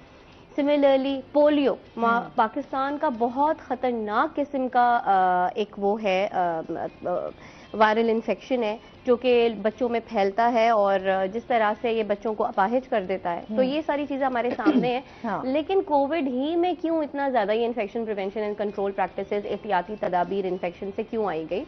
क्योंकि कोविड ने सबसे ज़्यादा जो धचका पहुंचाया वो डेवलप कंट्रीज थी, जैसे अमेरिका, यूके, इस तरह की जो डेवलप कंट्रीज थी वो भी अपने आप को कोविड से नहीं बचा सके। अब फॉर एग्जाम्पल अब आप ये देख लें, ट्यूबरक्लोसिस है, पोलियो है, ये तमाम की तमाम जो है ये एंडेमिक्स है। एंडेमिक्स का मतलब मैं बता देती हूँ, एक होता है पैंडेमिक। पैंडेमिक वो होता है कि पूरी दुनिया में कोई चीज फैल जाए, ठीक है। एपिडेमिक होता है कोई खास कम्युनिटी में वो चीज फैल रही है, कम्युनिटी में कोई भी चीज फैल जाए वो एपिडेमिक है। एंडेमिक वो होता है जो किसी खास कम्युनिटी से रिलेटेड हो। जैसे पोलियो आप कहीं यूके में नहीं देखेंगे, आप कहीं अमेरिका में नहीं देखेंगे, आप किसी और जगह नहीं देखेंगे, पोलियो और ट्यूबरक्लोसिस के केसेस सिर्फ हमारे ये एशियन रीजन्स में ही आपको नजर आएंगे, तो ये एंडेमिक है। सही है, तो एंडेमिक ऐसा होता है जो कि सिर्फ आपकी कोई खास कम्युनिटी से ही रिलेटेड है। तो ट्यूबरक्लोसिस और पोलियो से इनको कोई खतरा नहीं था, लेकिन कोविड बिकम्स वो पेंडेमिक पूरी दुनिया में फैल गया, और इन्होंने जो हमारी डेवलप कंट्रीज हैं उनकी साख को ठेस पहुंचाई, धचका पहुंचाया। सो दैट्स व्हाई उस वक्त इनको एहसास हुआ कि हम भी तो इतने ज्यादा वो नहीं है डेवलप्ड, अगर कोई इन्फेक्शन आ जाए तो हमें लॉकडाउन्स करने पड़ेंगे। और वर्ल्ड दुनिया की जो इकोनॉमिकल हालत हुई थी, लोगों के दुकान बंद हो गए, लोगों का बिजनेस ठप हो गया, यानी इन्फेक्शन कोई छोटी मोटी चीज नहीं जो हो जाए, लोगों की जिंदगियां दांव पे लग जाती है। खसरा जैसी वबा, और क्या कहते हैं, आपने सुना होगा बहुत खतरनाक एक जमाने में ये आया था स्मॉल पॉक्स, जिसने लोगों के पूरे चिचक, बहुत खतरनाक था। फिर उसके बाद दुनिया से इसको इरेडिकेट कर दिया गया, खत्म कर दिया गया। तो ये सिर्फ और सिर्फ लोगों को खत्म या उनकी जिंदगियां बर्बाद नहीं करती, बल्कि आपकी इकोनॉमिकल साख को भी पूरा का पूरा डैमेज कर देती है। सो इन्फेक्शन को हम इतना आसान लेकर बैठ जाते हैं, और मोस्टली लोगों ने वैक्सीन नहीं लगाए। भाई वैक्सीन नहीं लगाएंगे, पता नहीं इसमें क्या है या अच्छा, वैक्सीन के हवाले से भी बहुत सारी चीजें आई ना, कि लोगों ने बहुत ज्यादा मिथ्स भी बन गई, फिर उस पर चीजें भी आ गई। लोगों ने कहा पता नहीं, जैसे ही अगर हम कुछ भी इसकी तरफ जाते हैं तो हमें कुछ और ना हो जाए, तो इससे बचने के लिए भी लोगों ने शॉर्टकट्स ढूंढे। तो लोग इस हवाले से बड़े एक खौफ ज्यादा रहेगी, अच्छा ये डेथ हो जाएगी, कुछ इस तरह का आ जाएगा। अच्छा आपको खवातीन को हुआ कि अच्छा प्रेगनेंसी से रिलेटेड आपके कुछ इस तरह के मसाइल आ जाएंगे, कुछ आपके हार्मोन्स चेंज हो जाएंगे, तो आपको ज्यादा नुकसान होगा बजाय कि आप उस बीमारी में आ गए। ये चीजें हमने बहुत देखी। जी, इसमें मैं यही बोलना चाहूंगी कि आप जिंदा रहेंगे तो ये सारी चीजें कर पाएंगे। बिल्कुल फर्टिलिटी उसी वक्त होगी जब आप जिंदा रहेंगे, आप इन्फेक्शन से बचेंगे। अगर आप इन्फेक्टेड हैं, आप जो आप बच्चा पैदा कर रहे हैं वो भी इन्फेक्टेड बेबी होगा, ठीक है ना। आप इन्फेक्टेड हैं तो आपके आसपास के जितने लोग हैं, आपके जो बच्चे हैं जो आपके सामने खेल रहे हैं, आपके बुजुर्ग हैं जो आपके साथ हैं घर में, वो सारे इन्फेक्टेड होंगे। और यकीन करें, इन्फेक्शन से सबसे ज़्यादा जो लोग जो सबसे ज़्यादा प्रोन है, या सबसे ज़्यादा जिनको वनरेबल जिनको कहा जाता है, जिनको सबसे ज़्यादा इन्फेक्शन लग सकता है, वो होता है वो बच्चे और बुजुर्ग। वो तमाम के तमाम बच्चे और मॉर्बिडिटी स्टेज में जो लोग होते हैं, मोस्टली वो जिनको डायबिटीज है, जिनको हाइपरटेंशन है, जो इम्यूनोसप्रेसेंट्स हैं, तो उन सबको जो है ज्यादातर चांसेस होते हैं कि उनको इन्फेक्शन फौरन लगे। तो अगर आप इम्यून हैं, मेरी अगर कुव्वत मदाफत अच्छी है, मैं बहुत अच्छी तरीके से अपने आप को टैकल कर सकती हूँ, मेरे अच्छे वाइट ब्लड सेल्स हैं, टी सेल्स हैं, बी सेल्स हैं, लेकिन इट इज नॉट नेसेसरी कि मैं जब घर जा रही हूँ तो मेरी अम्मी अब्बू के भी उसी तरह से अच्छे सेल्स होंगे, या मेरे बच्चों की भी उसी तरह से अच्छी इम्यूनिटी होगी। तो मैं तो कुव्वत मुदाफित के साथ जा रही हूँ, लेकिन मैं कैरियर हो सकती हूँ। कैरियर आर दोज पीपल जिनको साइन और सिम्टम्स नजर नहीं आते, जिनको इन्फेक्शन नहीं होता, लेकिन वो इन्फेक्शन के जरासीम कैरी करके लेके जा रहे होते हैं। So how would you know that you are not a carrier और you are an infected person? How would you know? और ये उसी वक्त हो सकता है जब आप अपना टेस्ट कराएं और प्रॉपर वैक्सीन कराएं, ताकि आप खुद भी बच सकें और दूसरों को भी आप बचा सके। एग्जैक्टली। अच्छा, इसी से रिलेटेड अमर आपसे जानते हैं, क्योंकि इम्यून सिस्टम आपका, हम हमेशा बात करते हैं आपकी डाइट अच्छी होनी चाहिए। अब जिस तरह का अब हम देख रहे हैं हमारी डाइट चल रही है, हमारा इम्यून सिस्टम उस तरीके से स्ट्रांग नहीं है, उसको किस तरह बेहतर कर सकते हैं, किस तरह अपने आप को सेहतमंद रख सकते हैं? रूटीन, वर्कआउट रूटीन, मतलब आप बॉडी को जितनी मुश्किल कंडीशन में डालेंगे, उतना बॉडी उसको कोप करेगा।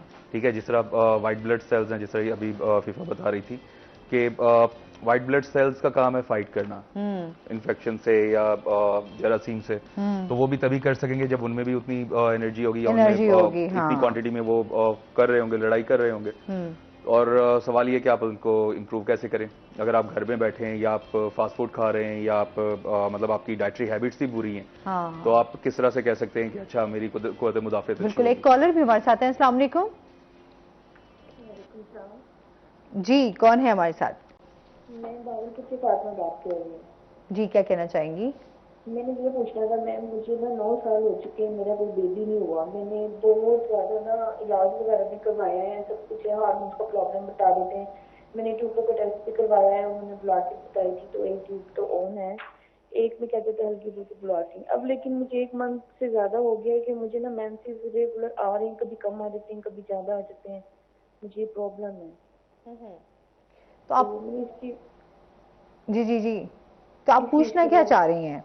मैं ये पूछना चाह रही हूँ कि क्या चीज है ये, इस तरह क्यों हो रहा है मेरे साथ प्रॉब्लम, और वेट भी इतना बढ़ रहा है मेरा तो बहुत ज्यादा। आपने डॉक्टर से कंसल्ट नहीं किया? आपने चेकअप अपना नहीं मैंने करवाया? बहुत कंसल्ट किया है, बस आ जाता है नहीं होता, आ जाता है आराम कि नहीं होता। किसी ने मुझे कहा कि ना सौंफ का पानी भी पिया है मैंने, पीती हूँ मैं वेट लूज करने के लिए। अच्छा, वेट लूज करने के लिए। आप कुछ पूछना चाहेंगे अमर या आप अफीफा? हाँ, करंट वेट और हाइट पूछ लें। अभी जो आपका करंट वेट कितना है? हाँ, वेट मेरा कितना है? हाँ वेट आप 3 है मेरा। अच्छा, कितना आपने बताया है? 73। 73। एज और हाइट? और एज क्या है आपकी? एज मेरी है 23। 23 साल। Very much. हाँ, और हाइट? हाइट भी मेरी बस इतनी नॉर्मल है, ज्यादा नहीं है हाइट। मतलब 5'3", 5'4" है? हाँ जी, इस तरह की है। ठीक है, और कुछ पूछना चाहेंगे? Thank you so much. ठीक है, मैं बताते हैं आपको। हाँ जी, वो कह रही है मैं वेट अपना कम करना चाह रही है। अच्छा, इसमें मैं एक नॉर्मल सी बात करूंगी, ये एक पूरा एक अलग टॉपिक है। हाँ, आई मीन इनफर्टिलिटी का एक बहुत अलग टॉपिक है, बट चूंकि हम लोग इन्फेक्शन प्रिवेंशन कंट्रोल प्रैक्टिसेस के ऊपर काम कर रहे हैं, वेट और हाइट का तो ये स्पेसिफिकली अमर ज़्यादा अच्छी तरीके से बता सकेंगे। लेकिन जहाँ तक हम इन्फेक्शन, वहाँ पे माहवारी को या हैज़ को एक टैबू बना दिया गया यहाँ पर कि people thinks it is a taboo और we do not have to discuss about it because of the reason कि लड़कियों को नहीं भाई ये ऐसी चीज है, भाई it's a natural process, come on. मतलब इससे आप exactly, it's a natural process और ये हर किसी को आता है। जैसे आप खाना खाते हैं, आप हवा अंदर लेते हैं, इसी तरह से ये इंसान का एक नेचुरल प्रोसेस है। और अगर इस प्रोसेस में कोई कमी है या प्रॉब्लम है तो उसकी वजह से आपको बांझपन होगा। चूंकि इतना खुल के माएँ भी अपनी बच्चियों से बात नहीं कर रही होती, तो वो अपनी प्रॉब्लम्स अपनी माँ से भी शेयर नहीं कर रही होती। नहीं बाप है, भाई है, ये है, वो है। तो भाई अगर किसी को कोई प्रॉब्लम हो गई है तो किससे वो जाकर डिस्कस करें और किससे ये बात बताएं। तो मोस्टली जो हम देखते हैं, मोस्टली आजकल काफ़ी सारा मेरे पास इनफर्टिलिटी के केसेस भी आ रहे होते हैं लड़कियों के। ये बिल्कुल एक अलग टॉपिक है, किस तरह से होता है, पॉलीसिस्टिक ओवरी सिंड्रोम है, फलां चीज़ है, ये बहुत डिफरेंट इसके रीजंस होते हैं। और ज़रूरी नहीं कि इसमें सिर्फ औरत की कोई इशू हो, मर्द में भी कुछ अप्स एंड डाउन्स हो सकते हैं। हार्मोन्स है, इंसान में कभी कोई चीज चेंजिंग होती है, फिजियोलॉजिकल होती है और पैथोलॉजीज होती रहती हैं आपके, तो it's not a big deal about that. तो दोनों को टेस्ट कराना बहुत ज़रूरी होता है। तो जो हमने बेसिकली देखा है कि बिल्कुल यंग लड़कियों में ये जो मेंस्ट्रुएशन के इश्यूज आ रहे होते हैं, माहवारी ये ज़्यादा वो ये है कि मेंस्ट्रुअल हाइजीन नहीं होता उनमें। You don't know how to keep yourself clean within the menstruation stage. और दूसरी बात जो सबसे बुरी चीज़ जो मैंने देखी है वो ये देखी है कि एक तो हाइजीन आप नहीं कर रहे, और अगर कोई इशू आ रहा है आप लोगों से बात नहीं कर पा रहे, और इसके अलावा भी दीगर ऐसी चीज़ें हैं कि जब ख़वातीन के घर पे या बच्चियों के घर पे बच्चे पैदा नहीं हो रहे होते तो उस वक्त अम्मियाँ कह रही होती हैं कि भाई ये क्या हो गया, कैसे हो गया, क्यों हो गया, बिकॉज उस वक्त आपने उसको तवज्जो ही नहीं दी कि उसको सफाई कैसे करनी है, क्या चीज़ इस्तेमाल करना है, रैप कैसे करना है, वेस्ट कैसे डिस्पोज ऑफ करना है, आपने किस तरीके से, अगर दर्द है, तकलीफ है, उसकी क्या मेडिकेशंस हैं, और फिर क्या डॉक्टर के पास नहीं जाना बिकॉज और इश्यूज आ जाते हैं, और इश्यूज आ जाते बिल्कुल ऐसे ही तो इसीलिए अगर आपके घर में बच्चियां हैं और उनको इस तरह की, सबसे पहले तो आप खुल के बात करें उनसे, आप माएँ हैं, आप खुलकर बात करें और बात करके उनसे उनकी इश्यूज पूछे। वरना जब इस स्टेज में आती हैं कि उनकी शादी होके वो चली जाती हैं तो उनको ये स्पेसिफिकली बांझपन और इनफर्टिलिटी के इश्यूज होते हैं। उनको स्पेसिफिकली मेंस्ट्रुएशन हाइजीन का जरूर बताएं कि माहवारी के दौरान सफाई का, और मिथ और मिसकॉन्सेप्शंस ऐसे हैं कि भाई नहाना नहीं, पहले दिन है तो बिल्कुल नहाना नहीं है। भाई क्यों नहीं नहाना? आपने कोई डॉक्टर से कंसल्ट किया है, आपने किसी से जाके पूछा है, तो आई मीन आप अपनी तरफ से, आपकी कौन सी रिसर्च स्टडीज है इसमें?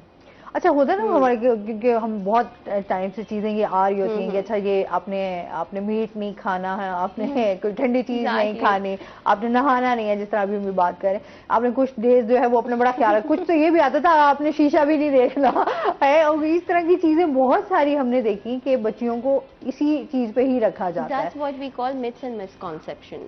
कि आपका अच्छा, जिस तरह अभी आप बात कर रही हैं, कोई इस तरह के असरात तो नहीं होते ना, ये जस्ट एक मिथ्स हैं, बनी हुई है बस। भाई आप कोई मुझे रिसर्च स्टडी दिखा दे जिसमें ये है कि ऐसा करोगे तो ऐसा नहीं होगा, ऐसा होगा तो ऐसा नहीं होगा। I mean there is no research studies. जैसे वो जब बच्चा पैदा होने वाला होता था तो खवातीन जो है वो जो सासें होती थी वो बड़े मजे से घी खिला देती थी कि बच्चा, भाई they are both do different organs. आपका पेट अलग है और डिफरेंट ऑर्गन्स अलग हैं, उनका कोई ऐसा हम आहंगी नहीं है।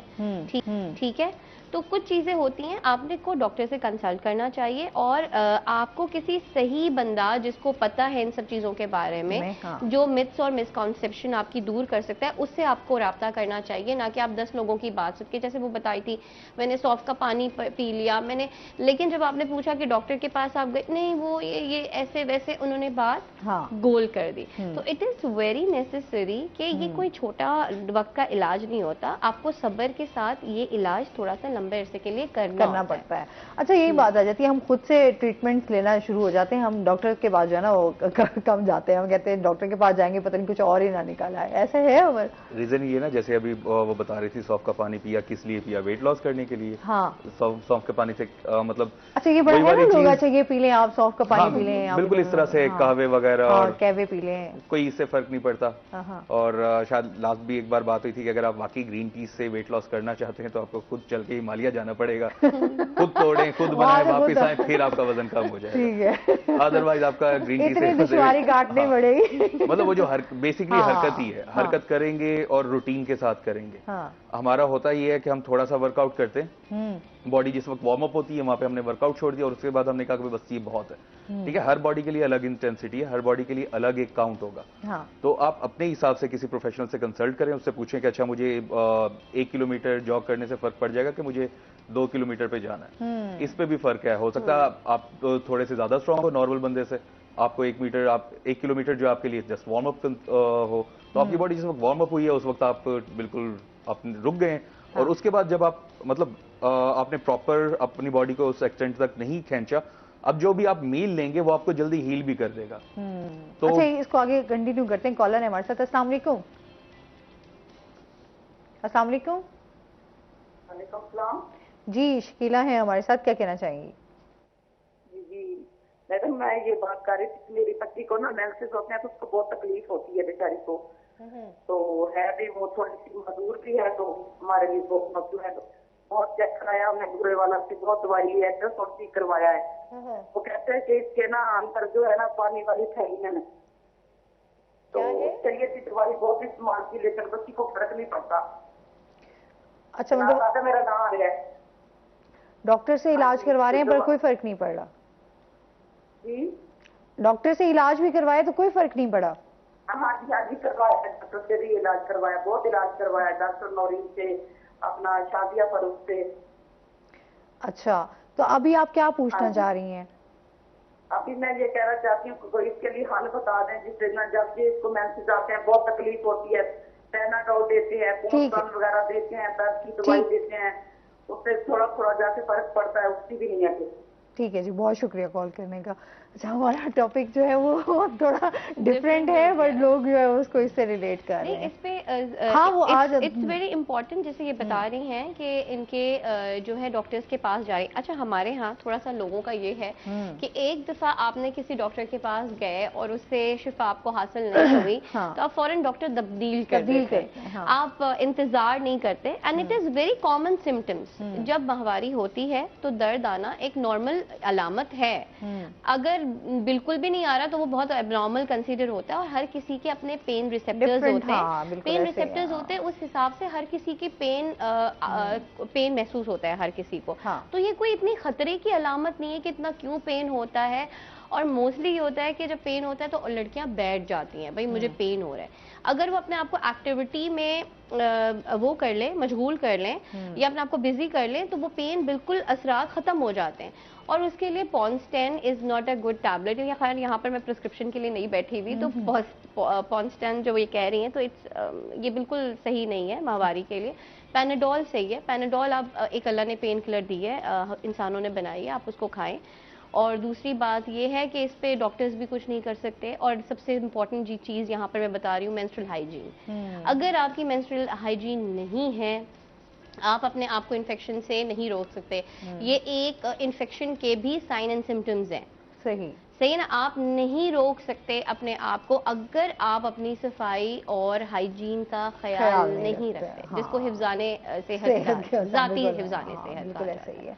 अच्छा जी, हम एक्सरसाइज और अपने उसके हवाले से बात कर रहे थे अमर से। अच्छा, बेसिकली यही बात चल रही थी कि हम लोगों की एक आदत है कि थोड़ा सा किया वर्कआउट और उसके बाद फिर हमने उसको बहुत काफी समझ लिया और फिर हमने खाया, बॉडी ने हील कर लिया और फिर परेशान होकर बैठे वेट कम क्यों नहीं हो रहा, हम तो वर्कआउट भी कर रहे हैं। तो रीजन ये है कि आपको मतलब जितना रिक्वायर्ड है वो आपको उतना करना पड़ेगा। अगला सवाल, आपको कैसे पता चलेगा कितना रिक्वायर्ड है? उसके लिए मार्केट में प्रोफेशनल्स मौजूद हैं, उनके पास जाएं, किसी से कंसल्ट करें, पूछें कि अच्छा ठीक है, ये मेरा बॉडी टाइप है, ये मेरी एज हाइट, मतलब ये मेरे जो भी रीडिंग्स है, अब बताएं कि मुझे क्या चेंज करना है। तो वो आपको बेहतर मशवरा देंगे। ऐसा भी नहीं होगा कि एक बंदे ने और आपको मशवरा मिले, अब आप अपने खानदान के 10 लोगों को वही मशवरा फ्री में अच्छा, ऐसा होता है ना, आपने अगर किसी का एक वेट हो तो कहे यार तुम भी यही इस्तेमाल करो, ये चीजें, इस तरह की डाइट कर लो तो तुम्हारा वेट हो, लेकिन मोस्टली ऐसा होता नहीं है। अच्छा, वो उस पे लगे हुए भी होते हैं पर वेट जरा वो टच से मस नहीं हो रहा। मिसकंसेप्शन बनती इसी तरह से कि लोगों ने सुनी सुनाई पे काम करना शुरू कर दिया और फिर वो हुआ कि अच्छा ये तो काम ही नहीं करता, जबकि ना किसी डॉक्टर से पूछेंगे, ना किसी प्रोफेशनल से राय लेंगे। एक्सपर्ट ओपिनियन इसीलिए आप बोला जाता है कि आप किसी उस बंदे से जाके पूछें जिसको पता है कि क्या और कैसे करना है। और फिर जब आपने खुद YouTube से सीख लिया, किसी ने आपको बता दिया, किसी ने बता दिया ये चीज, ये काढ़ा बना के पी लो, इससे ये हो जाएगा, इससे ये हो जाएगा, रिजल्ट नहीं मिलेगा, फिर आप जो एक्चुअल फैक्टर है कि आप गलती कर रहे हैं ना पूछने की, उसको छोड़ के आप सारी चीजों के अच्छा इससे भी काम नहीं होता, लोग गलत बताते हैं, डॉक्टर गलत बताते हैं, तो फिर इस साइड पे लोग चल पड़ते हैं। अच्छा, जिस तरह मैं बात कर रही थी इम्यून सिस्टम को किस तरह बेहतर कर सकते हैं, डाइट आपकी कैसी होनी चाहिए, जैसे अभी मौसम भी चेंज हो रहा है, फिर आगे माह रमजान भी आ रहा है, खैर वो तो फिर आपका एक सिस्टम ही डिफरेंट हो जाएगा, क्या इस बारे में क्या कहेंगे? जितनी आप सिंपल डाइट रखेंगे उतना ज्यादा बेहतर रहेगा। आप अगर बहुत ज्यादा लाइक कुक कर रहे हैं, बहुत ज्यादा मसाले, बहुत ज्यादा चीजें मिक्सअप कर रहे हैं, वो भी आपको मतलब जिसको जितना आसान से, जैसे आप समझ लें कि किसी बच्चे को आपने मैथ की इक्वेशन सिखानी हो, अगर आप सिंगल या 2 डिजिट देते हैं, एडिशन के क्वेश्चन आसानी से कर लेगा, 3, 4, और जितना ज्यादा एडअप करेंगे उतना उससे मुश्किल होगा। सेम इसी तरह बॉडी को है, एक चीज देंगे सिंगल मील के टाइम पे और मिक्सअप नहीं करेंगे जिसको हजम करना आसान होगा। अगर आप ज्यादा खाना चाहते हैं, मिसाल के तौर पे आप एक ही खाने में फ्रूट भी खाना चाहते हैं, आपको लिक्विड इंटेक भी करना है, चाय वगैरह भी पीनी है और आपको मतलब बाकायदा चपाती और सालन ये सारी चीजें भी खानी है, तो बेहतर ये कि आप उसे थोड़ा सा प्रोलॉन्ग कर लें। एक चीज पहले खाएं, रेस्ट दे दें, दूसरी चीज खाएं, रेस्ट दे दें, फिर तीसरी चीज की तरफ जाएं, बजाय एक ही तरफ बैठ के उसको एक ही तरफ बैठ। अच्छा, इस पे मजीद हम बात करते हैं। नाज़रीन, अभी हमने जाना है ब्रेक पे, हमारे साथ रहिएगा।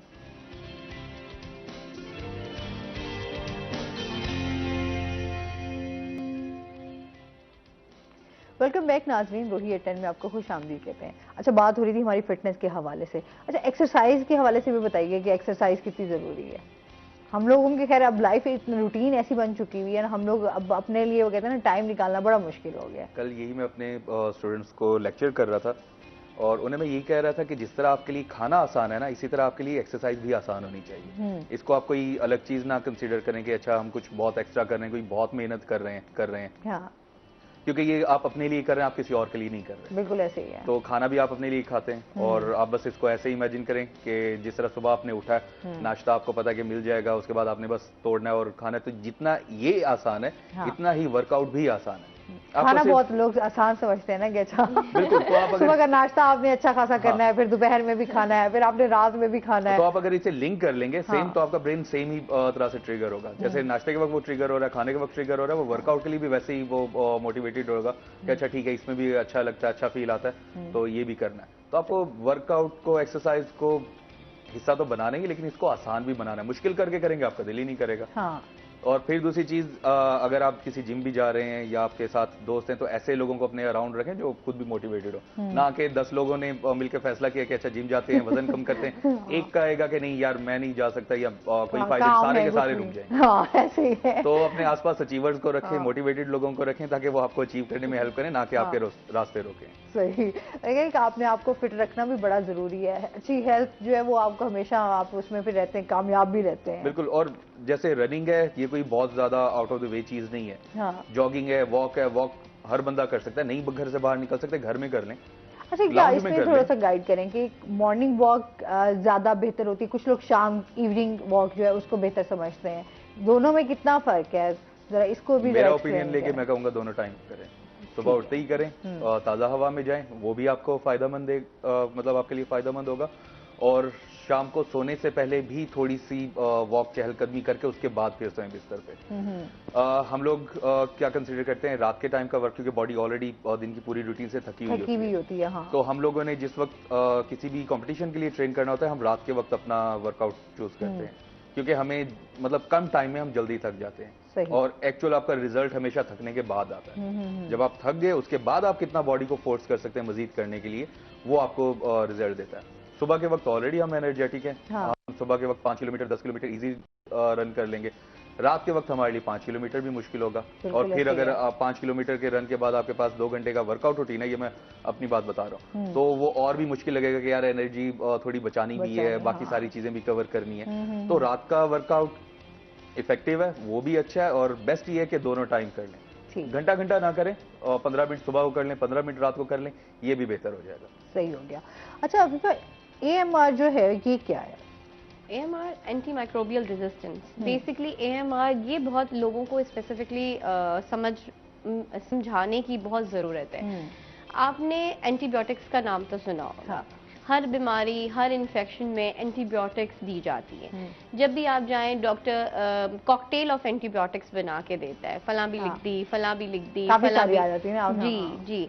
कोविड-19 के बाद जो सबसे ज़्यादा ख़तरनाक इन्फेक्शन इस वक्त दुनिया देख सकती है वो है AMR, anti microbial resistance.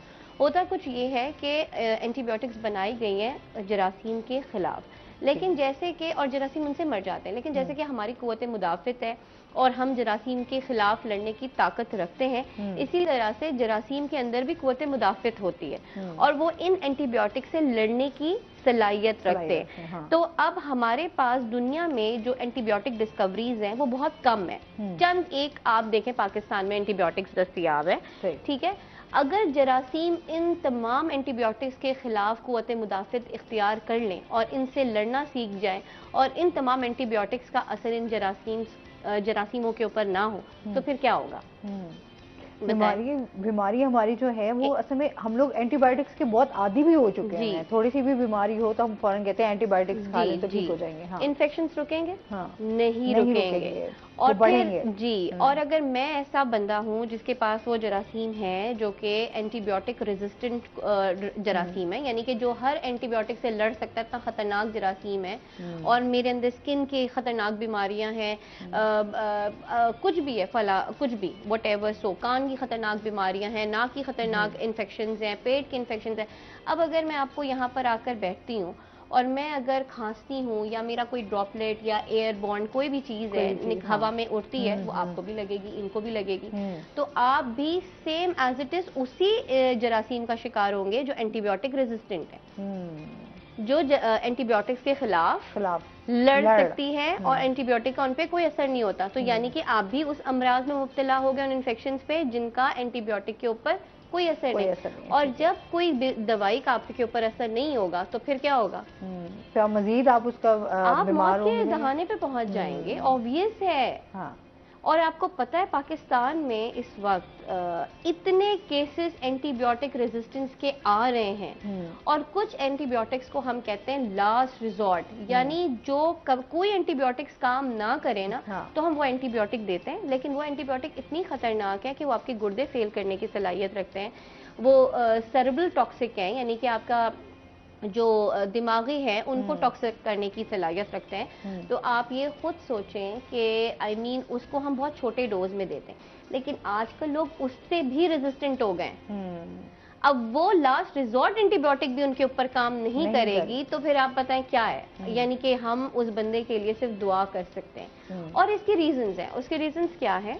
Number 1 reasons, doctor बेजा प्रिस्क्राइब कर रहे हैं एंटीबायोटिक्स, बेजा।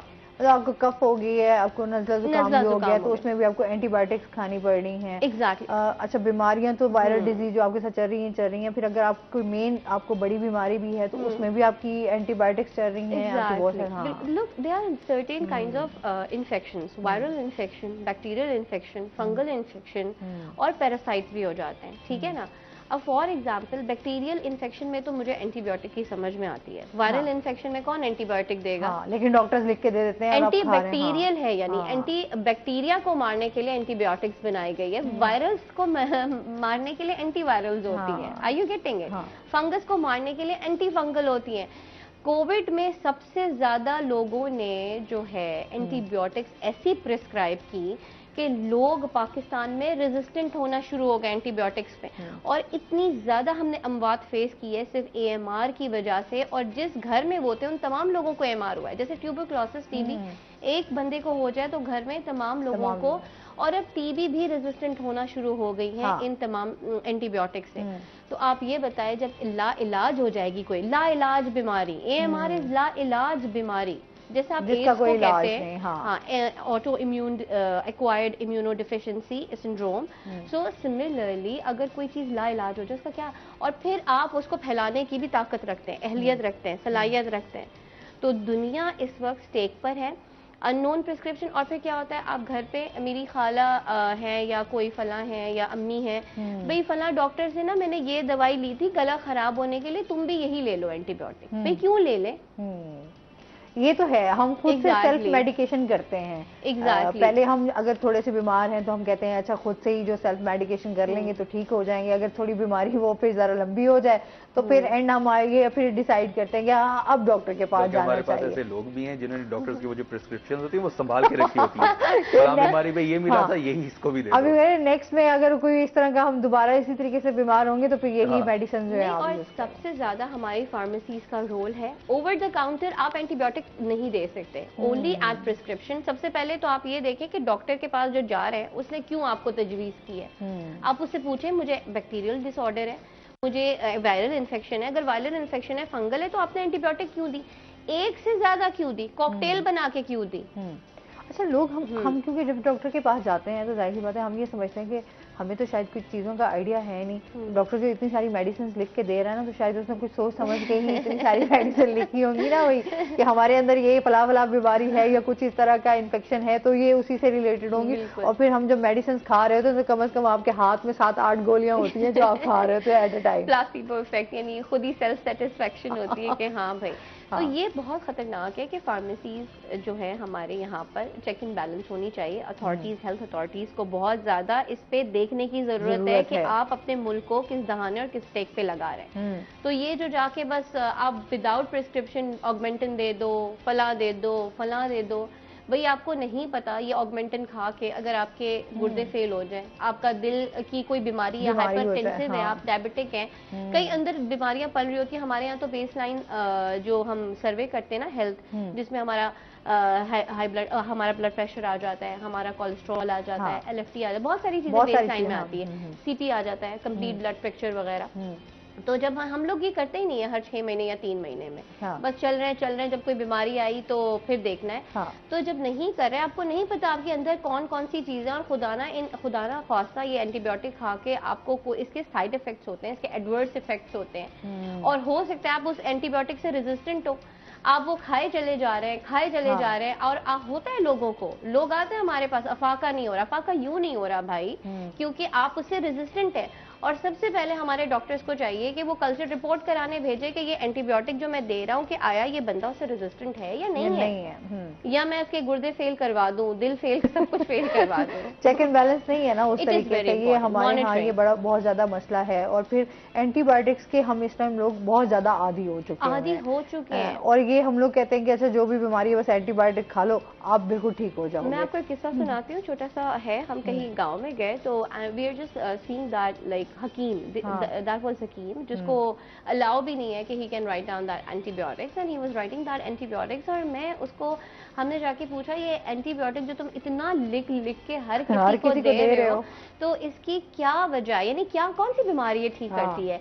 और हमने भी बड़े उस पर पूछा कि कौन सी बीमारी ये ठीक करती है। इसने कहा ये कुछ हो ना हो, कब जरूर ठीक करती है। क्योंकि वो antibiotics when you just take them, so वो आपका एपेटाइट आप लूज करते ही करते हैं। तो वो ऑब्वियसली कब्ज टूट जाता है लोगों, तो कब्ज के लिए वो बीमारी की वो दवाई लेकर दे। बस ये हालात है कि अवेयरनेस की बहुत ज्यादा कमी है, और फिर हम लोग जो है वो जो चीज चाह रही होती है वो उसी पे ही चलने की कोशिश करते हैं। इस पर मजीद भी हम बात करेंगे नाज़रीन, अभी हमने जाना ब्रेक में, हमारे साथ रहिएगा।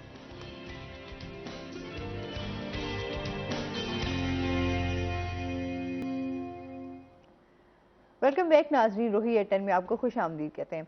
अच्छा अमर, जिस तरह अभी हम एंटीबायोटिक्स के भी हवाले से भी बात कर रहे हैं, हम बीमारियों की भी बात कर रहे हैं, आप क्या समझते हैं किस तरह बचा जा सकता है फिटनेस के हवाले से, कि किस तरह फिट रख सकते हैं और बीमारियों से हम दूर रह सकते हैं? अभी जैसे हमारी बात हो रही थी कि हम लोग अच्छी चीजों को नई आदत बनाते हैं और बुरी चीजें फौरन हम अपनी रूटीन में ऐड करते हैं। ऐसे ही है। तो एक तो हमें थोड़ा सा ना कॉन्शियस होना पड़ेगा चीजों को लेके, कि हम अगर किसी से कुछ अडॉप्ट भी कर रहे हैं तो क्या अडॉप्ट करें, पॉजिटिव चीज है, पॉजिटिव उसके इफेक्ट्स है या नेगेटिव है। तो थोड़ा कॉन्शियस होकर हम डिसीजन करें। और प्लस वर्कआउट, ये तो मतलब रेपिटेटिव हो गया, बार बार हम बात कर रहे हैं कि भाई वर्कआउट को ऐड करें अपनी रूटीन में, डेली रूटीन में। और जैसे अभी आज भी मैंने बोला कि इसको खाने की जितना आसान अपने लिए बना लें, और खाने के जैसा ही इसको मस्ट कर लें। जैसे आप खाना जरूरी है, वर्कआउट भी आपके लिए जरूरी है। अच्छा, क्योंकि मोटापा, आप क्योंकि हम इसी चीज को दिखाएं, ये भी एक बीमारी है, क्योंकि अब दिन ब दिन लोग इसका शिकार हो रहे हैं। फिर अभी माह रमजान भी आ रहा है, लोग में उसमें भी लोगों का रुझान ये होता है कि सहरी बहुत टिका के करनी, अफ्तारी भी उसी तरीके से करनी।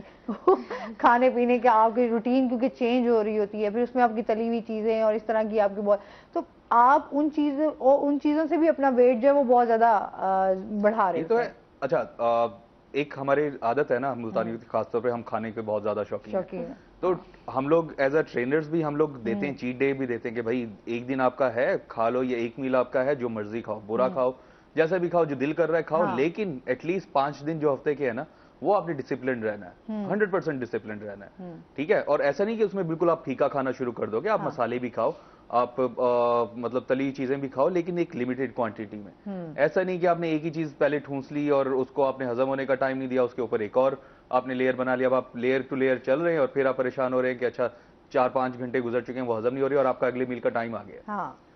तो तभी जिस तरह रमजान में हमारा एक स्टैंडर्ड है, हम 2 मील्स लेते हैं, तो ये एक बहुत बेहतर स्ट्रेटजी है। और जैसे मैं बता रहा था कि 2 या 5 मील्स, ये स्ट्रेटजिकली आपके लिए बहुत ज्यादा इफेक्टिव है। 3 मील इतना इफेक्टिव नहीं करते, 4 मील इतना इफेक्टिव नहीं होते, या तो आप 5 पे जाएंगे, क्योंकि 5 में आप क्वांटिटी बहुत छोटी छोटी कर लेते हैं। वो इतनी कम क्वांटिटी है कि 1 से 1.5 घंटे में आप आसानी से जो मेजॉरिटी उसकी फूड की वो आप डाइजेस्ट कर पाते हैं। जब आप जाते हैं 2 मील्स पे, तो आप फर्स्ट मील में भी अच्छा खासा खा रहे हैं, गैप से खा रहे हैं। सपोज आपने लेयर्स भी कर लिए, 7-8 घंटे का आपका गैप आएगा, 10 घंटे का गैप आ सकता है, तो वो आसानी से वो डिजोल्व हो जाएगी, डाइजेस्ट हो जाएगी। उसके बाद आप अगला मील ले रहे हैं। हाँ, बस ख्याल ये करना है कि जो सेकंड मील है, जिसके बाद आपका मतलब रूटीन में नींद ऐड हो रही है, उस मील को आपने थोड़ा सा कम करना है और थोड़ा सा उसमें ई मील पे एहतियात कर लेना। जिस मील के बाद आप जाग रहे हैं, क्योंकि मोस्ट प्रॉब्ली आप उसके बाद मतलब ऑफिस जाएंगे, स्कूल जाएंगे, कुछ ना कुछ काम करेंगे, इवन टीवी भी देख रहे हैं, जाग रहे हैं, जागते वक्त आपकी एनर्जी थोड़ी सी लेट नाइट भी आपकी क्रेविंग चल रही होती है ना, लेट नाइट भी आप कुछ ना कुछ खाते कि आपका अच्छा जी कुछ पिज्जा ऑर्डर कर लिया, कुछ फास्ट फूड में आपने कुछ। चलें इसको इस तरह भी देख लें। मेन चीज ये कि अगर आपने सोना है ना उस मील के बाद, उस मील पे एहतियात करना है। अच्छा, आप क्वालिटी पे नहीं एहतियात कर रहे, क्वांटिटी पे कर लें। आपको पिज्जा खाना है, पिज्जा खा लें, कम खा लें। आपको पकौड़े समोसे खाने हैं, आपको जिंगर खाना है, कम खा लें। खाने से कोई नहीं रोक रहा, लेकिन कम खा लें, एहतियात कर लें। एहतियात जरूरी है ना, एहतियात जरूरी है। अच्छा, जिस तरह अभी हम ये वायरल डिजीज की बात कर रहे हैं, कोरोना के हवाले से बात हो रही है, साथ साथ हेपेटाइटिस के हवाले से भी बात कर लेते हैं। इस टाइम जो मेन हम देख रहे हैं कि इसकी रेशो अब दिन ब दिन बढ़ती जा रही है, हेपेटाइटिस के हवाले से भी, और पेट के अमराज भी बहुत ज्यादा बढ़ रहे हैं। क्या कहना चाहेंगे इस बारे में, क्या एहतियाती तदबीर इख्तियार करनी चाहिए, इससे कैसे बचा जा सकता है? जी बिल्कुल, बेसिकली काला यरकान, जिसको हम हेपेटाइटिस बी भी कहते हैं, हेपेटाइटिस सी भी कहते हैं, और HIV, जो कि बेसिकली एड्स की बहुत शुरू की फॉर्म है, बिल्कुल शुरू की। HIV को आप मेंटेन कर सकते हैं एड्स आने से पहले HIV अच्छी तरीके से आप मेंटेन किया जा सकता है, ठीक है। लेकिन एड्स अगर वंस हो गया तो आप उसको वो लाइलाज है, ठीक है। सो हेपेटाइटिस बी, सी, काला यरकान और ये तमाम तरीके के जो यरकान है ये बेसिकली लिवर से रिलेटेड है, सही ना, आपके जिगर से। और पाकिस्तान में यकीन करें हर 3 में से एक शख्स, पहले 10 में से एक शख्स, आप हर 3 में से एक शख्स जो है वो हेपेटाइटिस बी या सी का शिकार है। अब मोस्टली जो खवातीन जो प्रेग्नेंट खवातीन हैं मोस्टली वो हेपेटाइटिस बी का उनको जैसे ही जाती हैं और अपना टेस्ट करवाती हैं, क्योंकि प्रेगनेंसी में ज़रूरी है कि ब्लड CP होना, कंप्लीट पिक्चर होना ब्लड की ज़रूरी है। और प्लस ये हेपेटाइटिस बी, सी भी उनका कराया जा रहा होता है, HIV वगैरह, तो वो पॉजिटिव निकलती हैं। और वंस आप कंटेमिनेटेड है, इन्फेक्टेड है, तो डू यू थिंक कि आपका जो चाइल्ड आप जिसको बोर कर रहे हैं वो नहीं इन्फेक्टेड होगा? ऑब्वियसली वो भी इन्फेक्टेड होगा। लेकिन उसके रीजंस क्या क्या हैं, ये किस तरह से फैलती है, इसको कहते हैं ब्लड बॉर्न डिसऑर्डर्स, ठीक है। तो बेसिकली ये फैलती है खून से। मिसाल के तौर पे आपने जो है खून आपका चेक नहीं हुआ और आपने किसी को दे दिया और आप हेपेटाइटिस बी या सी के मरीज थे, तो सामने वाले को भी हो जाएगा जी। इसी तरह से मियाँ से बीवी को, बीवी से मियाँ को, इन ताल्लुकात के बीच में भी हेपेटाइटिस बी, सी और HIV आराम से फैल सकते हैं। तो इसी तरह से इन चीज़ों पे भी आपको बहुत क्योर करना है कि सामने वाला जो है उसका चेकअप कराना बहुत ज़रूरी है। इनफैक्ट अभी मेरे ख्याल से एक रूल भी पास हुआ था जो कि इस पे इम्प्लीमेंट नहीं हुआ कि लड़का लड़की के निकाह से पहले ये तमाम टेस्ट करवाए जाएं।